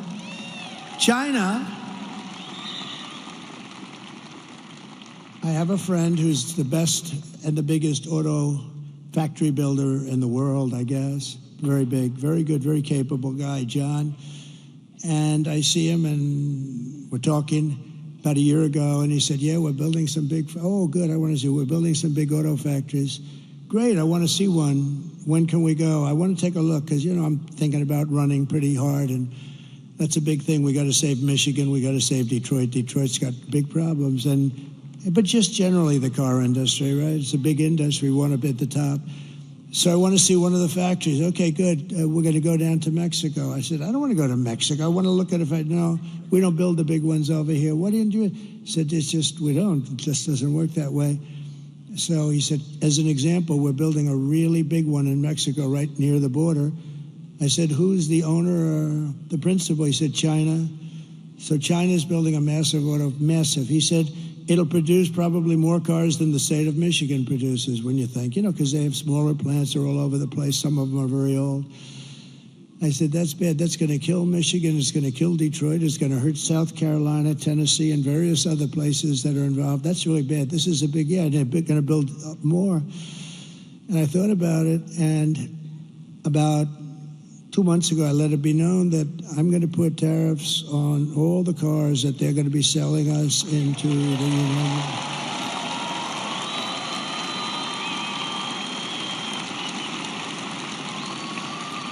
And I let it be known that the tariffs will be about 100%, and 100% tariff on any car that's made in these factories in Mexico, probably any car coming in from Mexico. Remember, I'm going to put tariffs. This is a big thing. I'm putting tariffs on Mexico.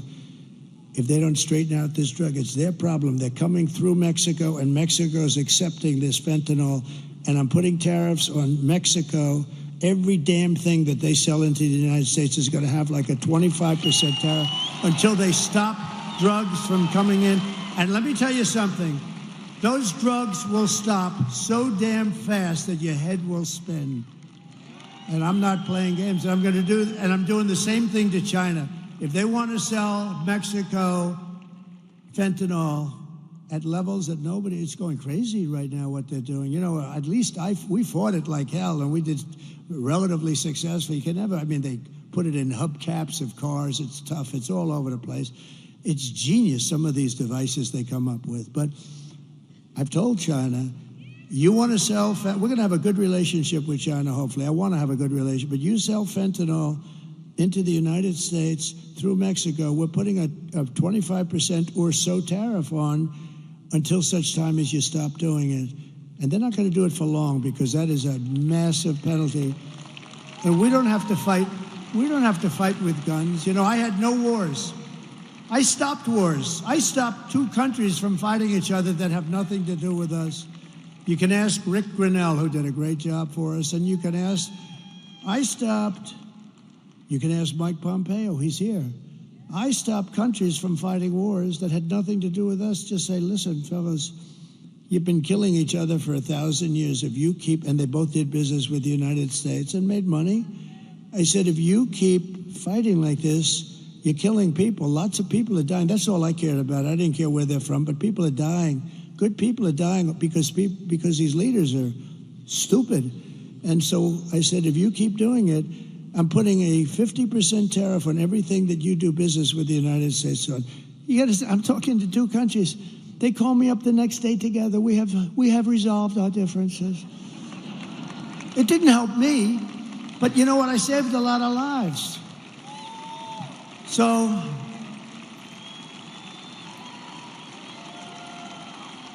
getting back to the auto plant, because, you know, I may be the greatest weaver of all time. But what happens, only brilliant people can do that. Stupid people can't do it because they get lost. Where am I? So the stories are very boring. They have to go right down like this, right down to the bottom. They can't weave it all, but I can weave and tell you all these stories. And they're all related, and in some cases, not too much, 10%, but 10% is enough. So getting back to where we started. So I see John. I'm at the Detroit Economic Club last week. Had a great people. And I see John sitting in the audience right where that big, strong guy is with the label in his jacket, right there. You with a hat on. Big, powerful guy. He's much more powerful physically than John, I can guarantee you that. But I see John sitting right there, and I'm making a speech. I want to see John. I want to get this speech over with. I want to find out what the hell's happening with that plant. But I had told everybody that if they build that plant, I'm putting a 100% tariff on every car that stupid plant makes, because they're looking to hurt our country. And I did that and then sort of forgot about it. But now I see John. I say, do me a favor, that guy sitting over there, please bring him backstage after I'm finished speaking. They bring him backstage. I say, hi, John, how's that plant going where China's going to spend all that money to build a big plant that's going to hurt the United States and kill its auto industry? He said, sir, I was notified last week that they've given up the plant. They're not going to build it. They think you're going to win. And if you win, they think it's going to be a very bad experience for them. They're going to lose their show. And that's what happened. And I stopped it.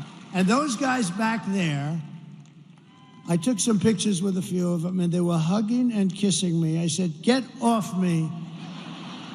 Look at the size of those arms over there. They never kissed a man in their life. But you know why? Because I put tariffs on China dumping steel in the United States, and every one of those guys is working now, right? And they're all working now, and their steel plants are open. And I was just starting. So they like Trump. The rank and file loves Trump. The other guys are sort of like, there's something strange going on. But I don't care. It doesn't matter. I don't want the other guys. I just want these guys. I'll tell you, the Teamsters supported Trump, 62%. And they have a great leader. They have a great leader in the Teamsters, right, Steve? Sean O'Brien is a great leader, but he just took a neutral, and I think that's good. But he took a neutral position. But they took a vote with the Teamsters, and the Teamsters voted for us, and the firemen voted for us. I mean, everybody's voting for us. And I like union, I like non-union, I like everything. Depends where you are, but the unions have been amazing. But the steel unions, they're all going to go out of business. If I didn't put those tariffs on, there wouldn't be one steel plant in this country open, and that's a business, right? And that's a business we need. Look, I'm going to keep us out of World War III. We're not going to have World War III. But if we ever had, steel is a business you have to have. If we ever had a war, you need steel. War with China. Oh, do you think they'll keep selling us steel? I don't think so. We need more steel from China as we attack China. These people are crazy. So that's one of the reasons I like those guys. And it was a 50% tariff, and I would have lifted it higher, but they practically stopped. And all these steel mills are open today because of what I did. There wouldn't be a steel mill in the country. And these guys didn't have the guts. They would have never had the guts to do it. So 4 years of Kamala have delivered nothing but economic hell for the American workers and the auto workers, all workers. Her inflation disaster has made life unaffordable and cost families over $30,000 in higher prices. We got to get the prices down, and we will.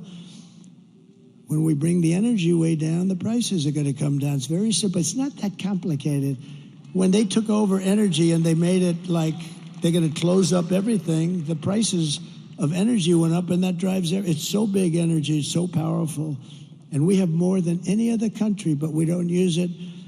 Just days ago, we had the worst jobs report in modern history with only 12,000 jobs that were created. We used to hearing 250,000 jobs. It wasn't as good as we anticipated. 12,000 jobs. That's like Walmart. Think of it. No, Walmart deals in those numbers. This is a country. But listen to these numbers. 30,000 private sector jobs were killed in a single month. And most of the hiring is done by government jobs, so it's easy. You just tell the government to hire some more people to keep your numbers up. but they're not the jobs you want. You want the jobs like the people standing behind me.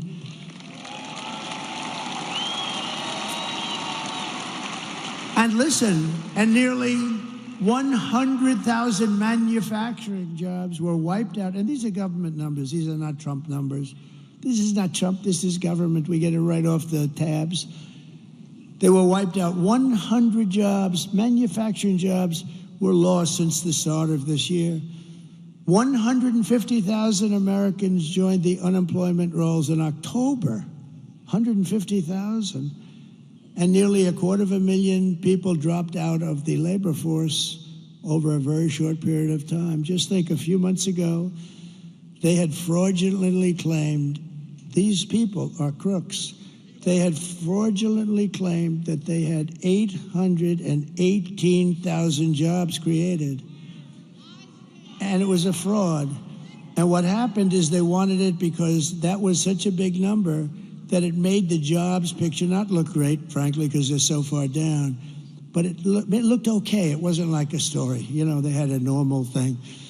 So they created a fake 818,000 jobs, and they thought they'd be able to get away with it through the election. They wanted to get away with it right through the election and then announce a week after the election that they're going to revise the numbers. How would you like to be me?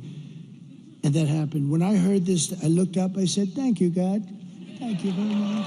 Because, you know, how would you like to be me and have a phony? Well, I sort of had that the last time, in all fairness, with all the phony crap. But how would you like to be me? And let's say I didn't win because the economy looked like it was doing okay.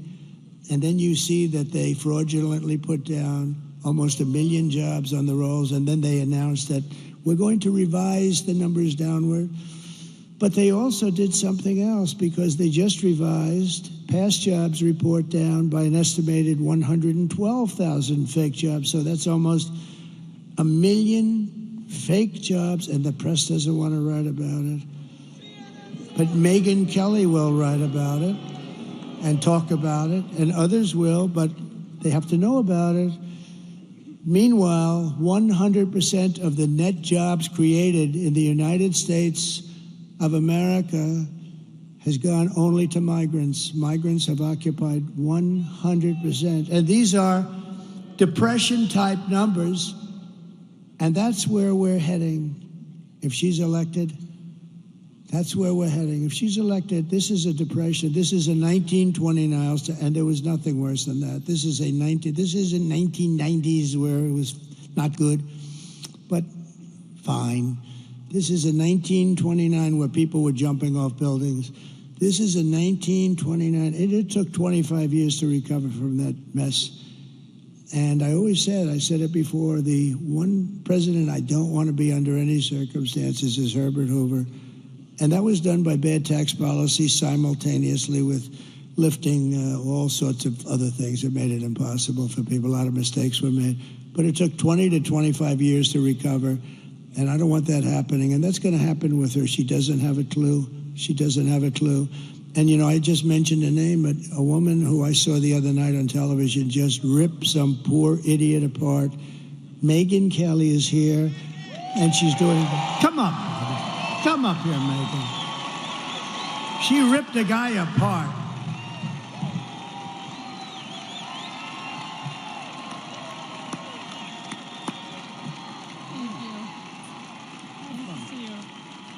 Hi, everybody. Hey, it's great to see you. Can you believe this guy? Can you believe the energy and the stamina on this guy? At his age, I'm ready to go to sleep over there. He's got another rally to go to till tonight. Let me tell you, first of all, one of the reasons why I wanted to come here, one of the many reasons I wanted to come here. When I launched my show 4 years ago, we had Mark Cuban on the program. You know? Yeah. May seem he was in the news this week. And he started going on about how bad America's race history was and how ashamed he was of America, and that's why he was at all these protests, and he felt it was really important to stand up and speak out about human rights violations. And then it got awkward when I asked him about all the money he was taking from China. Then he dropped a bunch of F-bombs, and I thought, I really enjoy this feeling of proving Mark Cuban wrong.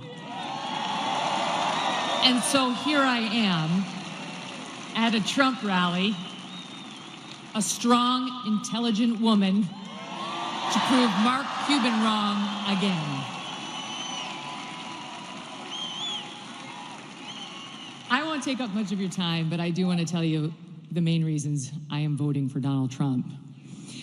Number one, immigration. He mentioned it. And people like Laken Riley. I'll be thinking about her tomorrow all day. 22 years old, killed in Georgia, a young nursing student by an illegal. I'll be thinking about Jocelyn Nungare, 12 years old, in Texas, murdered by 2 Venezuelan illegals. President Trump closed the border. Kamala Harris opened it by choice. It wasn't accidental. She said it would be humane. That's what she and her boss believed. Tell it to Laken Riley's family. There was nothing humane about it. He closed it. They opened it. It was an intentional choice, and there's no reason not to believe they won't do it again. The boys should not be in the girls' sports. The boys should not be in the girls' bathrooms. The boys should not be in the girls' locker rooms. Peyton McNabb, North Carolina sophomore in high school, slammed so hard in the face by a volleyball hit at her by a boy pretending to be a girl, she suffered traumatic brain injury and permanent paralysis. Kamala Harris looks at her and says, "Be kind, suck it up." And that's what's right. Why do our girls have to face brain damage in order to be kind to boys who want to invade their sports? And by the way, they are going into the women's prisons. She changed the law in California to make sure the taxpayers would pay for their sex change operations. She was not just following the law, she changed the law. President Trump will stop it.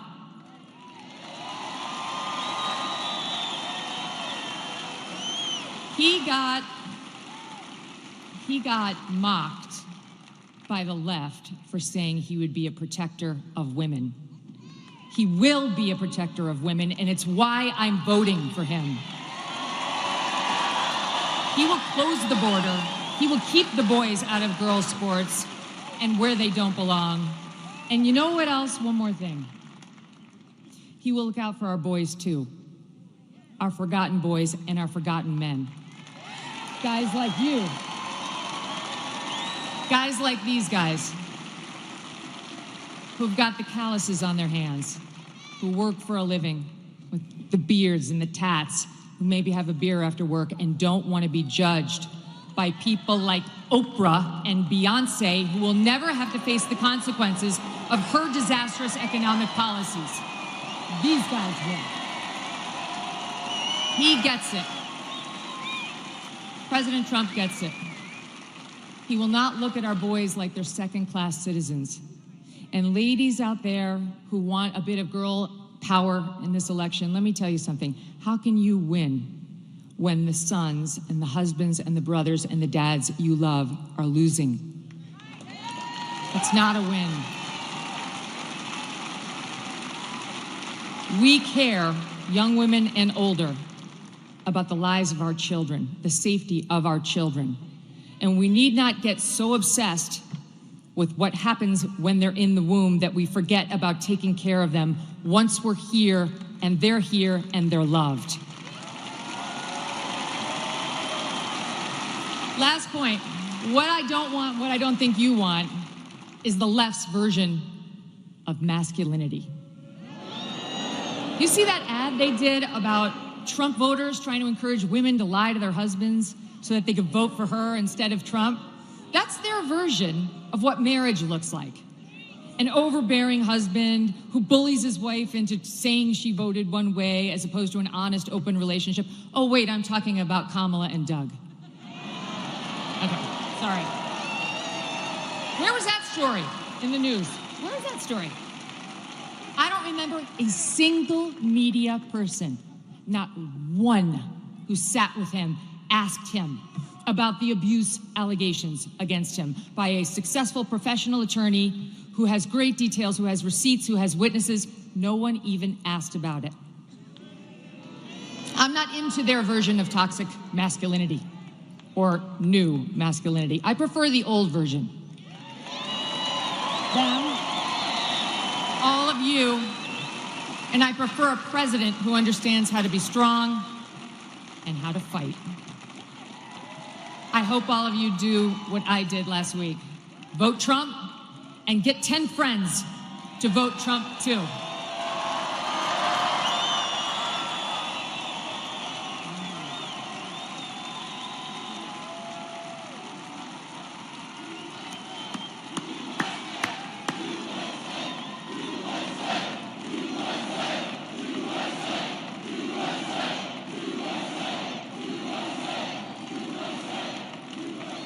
Unbelievable. Thank you. Wow. Whoa. Oh, wow. I have some more big news, Megan. I'm just getting this right now. So somebody that's very, very respected asked me to do his show 2 weeks ago, and I said, why not? And to me, it's very big because he's the biggest there is, I guess, in that world by far. Somebody said the biggest beyond anybody in a long time. And his name is Joe Rogan, and he's never done this before.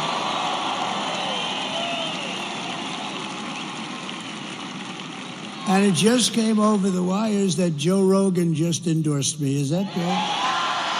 Thank you, Joe.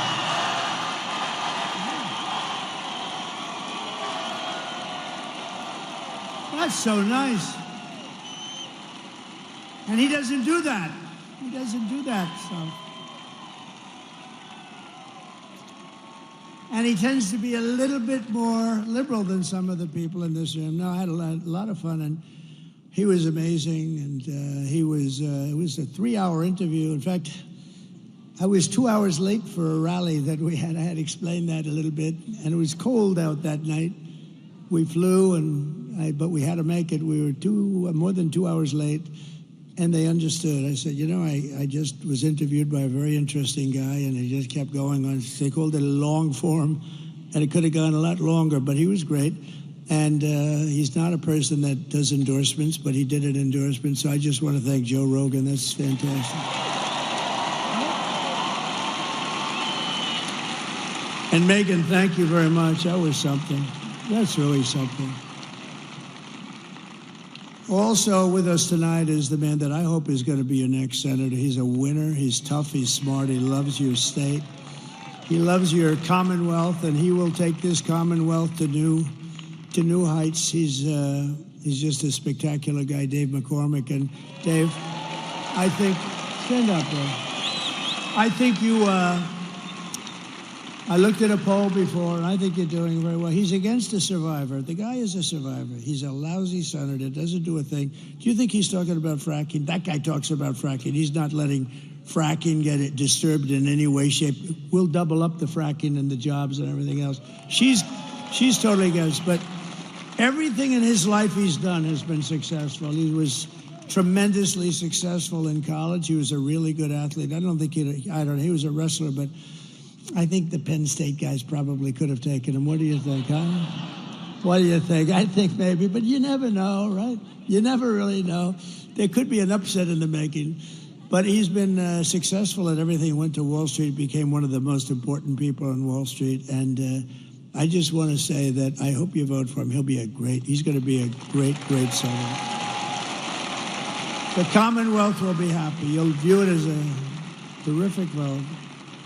And think of it, it's going to be tomorrow. It's going to be tomorrow. We have another man who's a great senator from Tennessee. I love Tennessee. You know why I love him? For a lot of reasons, but we won by 31% last time. We didn't have to do this late night stuff with Pennsylvania, but I think Pennsylvania, I think we're gonna have a big number in Pennsylvania too. But I want to thank you, Senator. Bill Haggerty, please.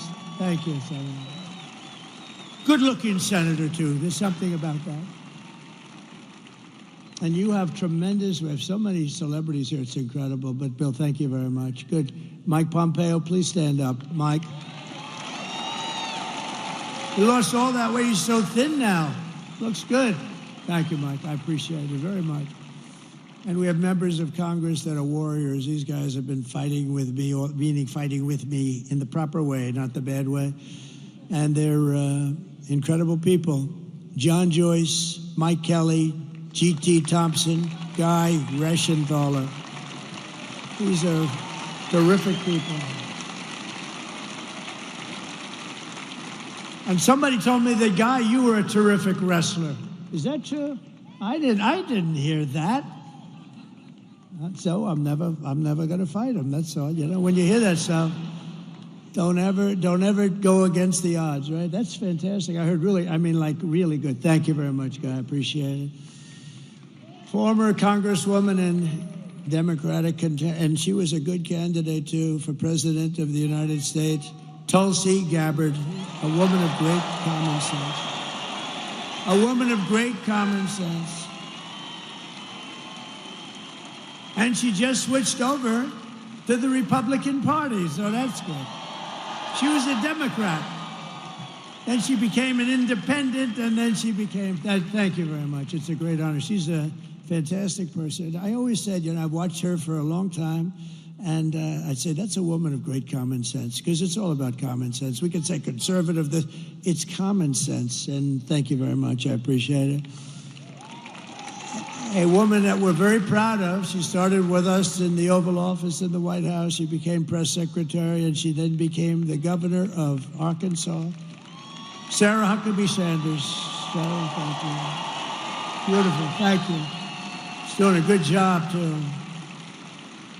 Oh, we have so many great people. So somebody that ran for president, and let me tell you, he was good, he was smart, he was so impressive to me, and he was, I watched the whole thing go on. They said, should you run? I said, listen, I got a 72-point lead over everybody. People want to hire a smart person, not a smart, to be president. When you're leading by 70 or 72 points, why should you go on a debate and have 12 people knock the hell out of you? Because eventually it's got to have a little impact. So I said, I'll sit out the debates, but I watched the debates, and I watched this man, and he was unbelievable, the governor of North Dakota. He's become one of the great oil experts. That state is doing unbelievable since he's been governor. And he was like me. He was a successful businessman. He made a lot of money, and he wanted to run, and he knew the state. He was in the state, and he ran for governor. He won. He's been one of the best governors in the country, very smart, and we got to bring him in because he's not going to be running again. I guess he's term limited or something, but he's not. And we're going to find a good place for this guy. We're not going to let him go. Governor Doug Burgum. Thank you. Thank you very much. And his wife, Catherine. Catherine is phenomenal. The son of one of the greatest baseball players of all time. You think I don't know about Roberto Clemente? Oh. So Roberto Clemente Jr., and I hear he's quite a player also, but I'll tell you, I remember his father in deep right field. I remember the throw. You know, I've seen a lot of baseball, and I've seen a lot of throws. And baseball doesn't seem to be quite what it was. We got to do something about that, you know? Too many stations, too many games, too late at night. They should hire me as commissioner, although I like their commission, I do. Some commissioners I don't like. But, you know, make baseball good. But I saw, come up here for a second, wherever you may be. Where is this guy? Because this guy was like, come up here, come on up here. Anybody with that gene, anybody with the blood in him of Roberto Clemente. Puerto Rico, I love Puerto Rico. Come on, come here. Tell them how great was your father. Thank you. That's beautiful. Please.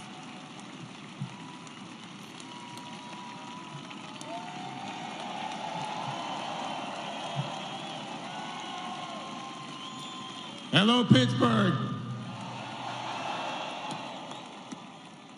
Well, one thing that I can say is that I'm very proud to be here. For the first time, I had to take a step forward. It is very important for me to support this man because I believe tomorrow is a change of time. Oh, thank you.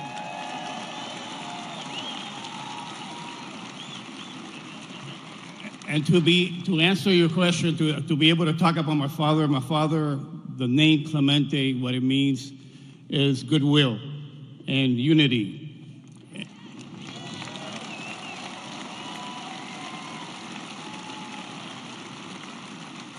I believe that your team is going to bring it all home. I believe in everything that you stand for right now, being able to make the change for our families. My 3 kids that are very young, and we live here in Pennsylvania.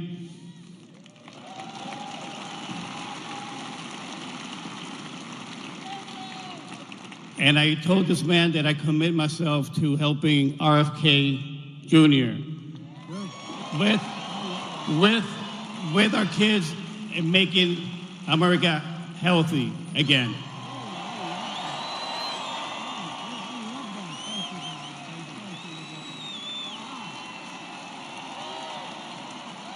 Wow. Well, Bobby's going to like that. Bobby's great, by the way. He's going to work, and he's going to work with him, but now he's going to work with Roberto Jr., Bobby Kennedy. You know, he's a credible guy. It's not an easy step. You know, they've been Democrats a long time, the Kennedy family. I'm sure they were thrilled, but Bobby had to do the right thing, and he did, and he's going to be very much involved. You know, he's got a tremendous view on health and pesticides and all the stuff, and we're not really a healthy country. Look at some countries are much healthier than we are, and they don't use all of this stuff. And so Bobby's going to pretty much do what he wants. I want him to do something really important for our country. It makes people healthier. We have obesity. We have every problem you can have, and Bobby feels very strongly about it. And he's going to be very much right. The only thing I told him, though, Bobby, you got to do one thing, do whatever you want. You just go ahead, work on the pesticides, work on making women's health. He's so into women's health. And, you know, he's really unbelievable. It's such a passion. But I said, Bobby, I want you to do it, but leave the liquid gold to me. Don't trample that. Don't trample on our liquid gold, because we have more than any other country in the world by far. Don't trample on that, Bobby. Let me just close your eyes. Let me just make our country rich as hell. So I got to keep him away from that. That could be a problem, but I got to keep him away from that. So that's so exciting with Megan and Joe. That's so exciting. I mean, we have so many great endorsements. It's just really amazing.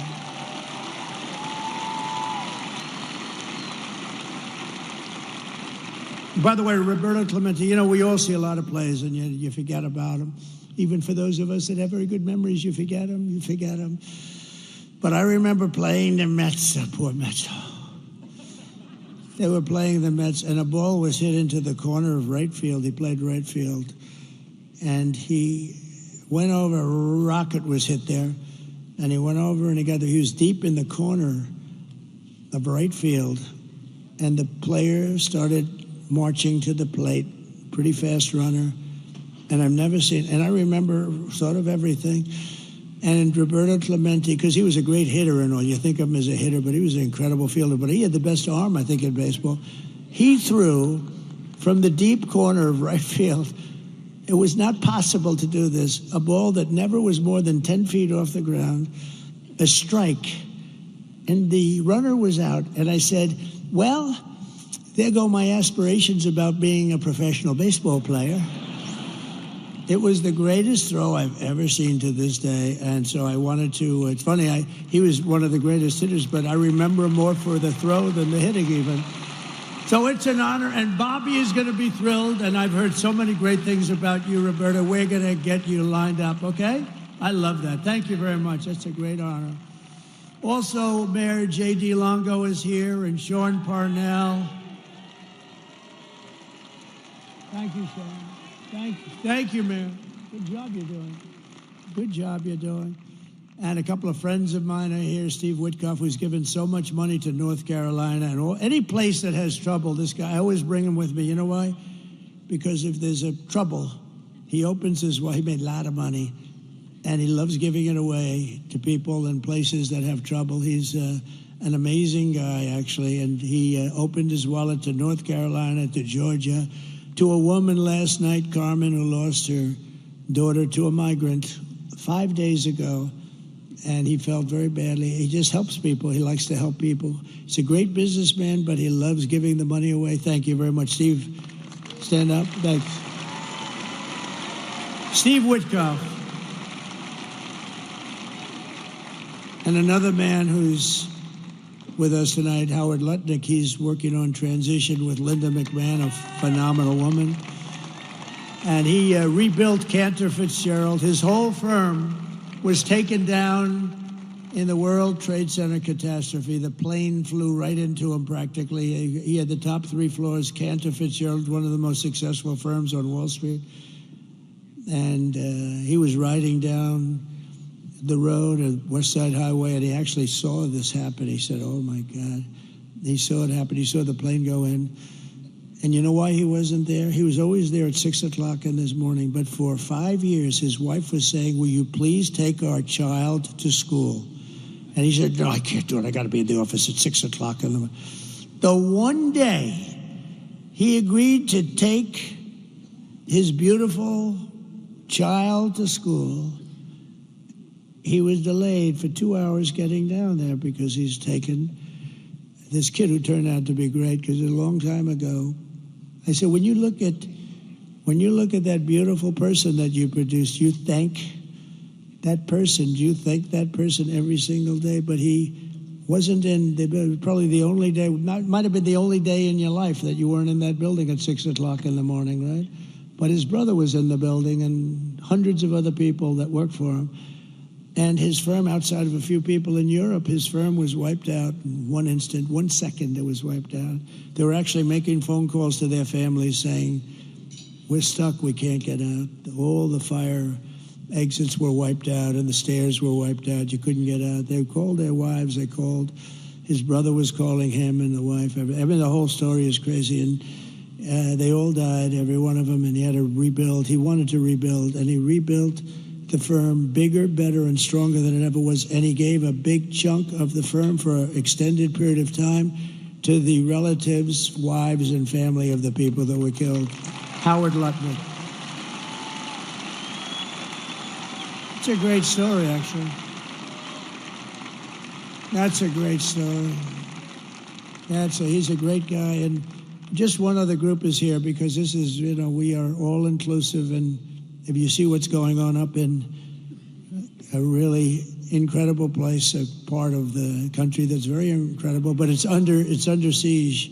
It's under siege. It's happening in Detroit. It's happening in a lot of other places, but Michigan is really under siege because of what they're doing to the auto business. We're bringing it all back. You see that we're going to through a series of intelligent tariffs, no taxes, but intelligent tariffs. All those companies are going to be brought back, but we've gotten to know and really understand Muslims for Trump. How about that? Muslims for Trump.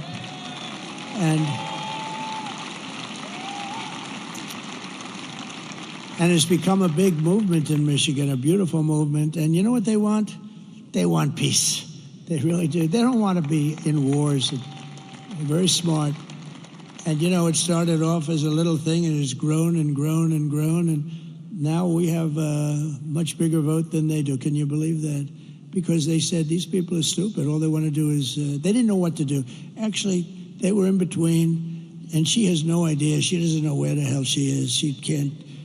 And they liked me, and I liked them. And let me just tell you, they want peace. They don't want to fight. And they're not involved in the terror and all the things that are going on. They're great people, and it's an honor for them. I don't know where they are, but Muslims for Trump, if you want to stand up, because this was a really great, thank you very much. Thank you.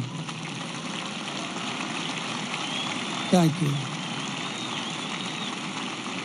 And I think there's tremendous cohesion, and I think they may very well be responsible for the kind of numbers we're showing up in Michigan. Michigan is really looking good, just like Pennsylvania's looking good, just like Georgia's looking good, just like Wisconsin is looking good.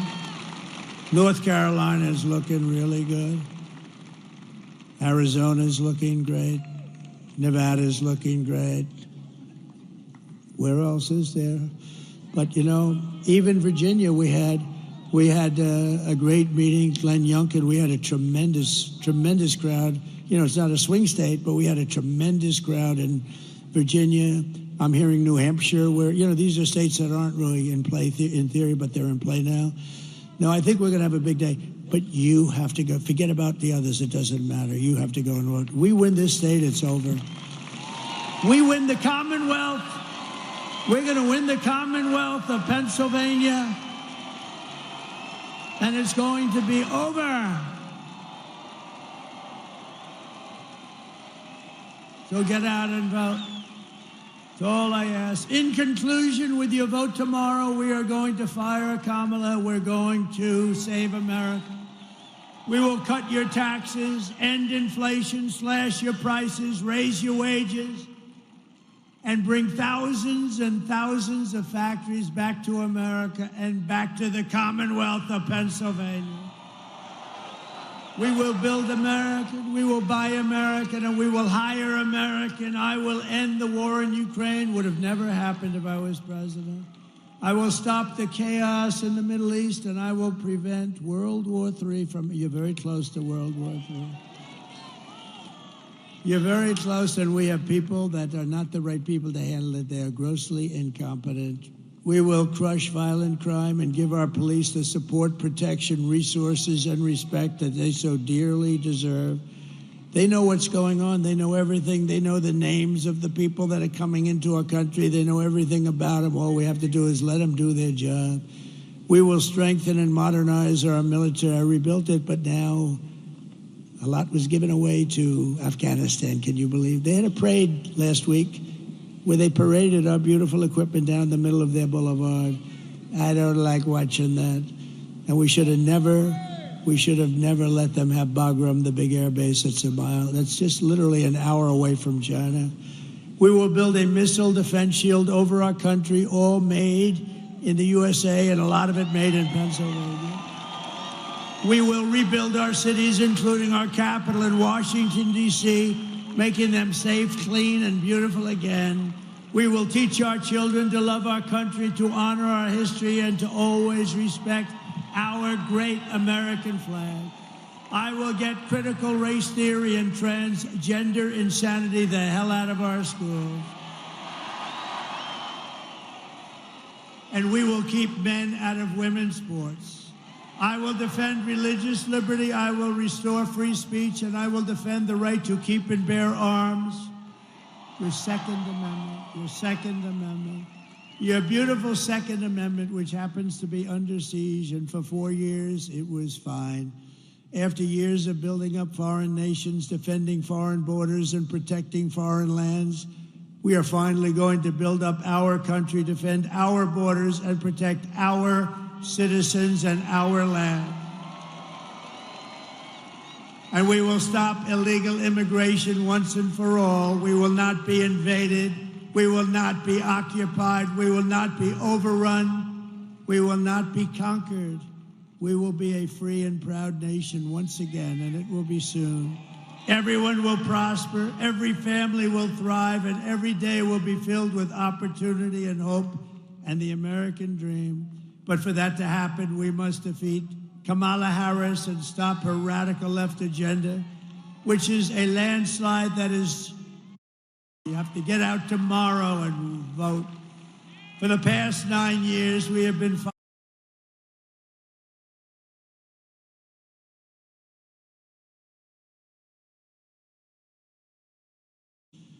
With your vote in this election, you can show them once and for all that the nation does not belong to them.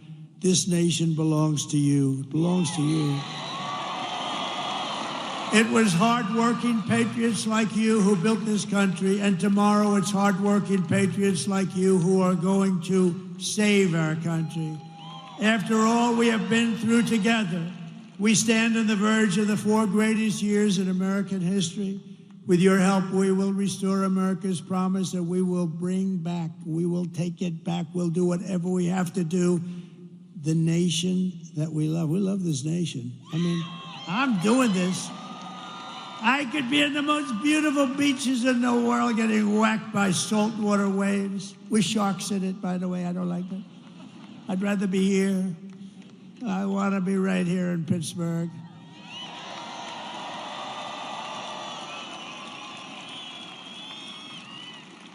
With those big, strong men back there. We are one people, one family, and one glorious nation under God. We will never give in. We will never give up. We will never back down. and we will never, ever surrender. Together we will fight, fight, fight, and win, win, win. November 5th, tomorrow, will be the most important day in the history of our country, and together we will make America powerful again.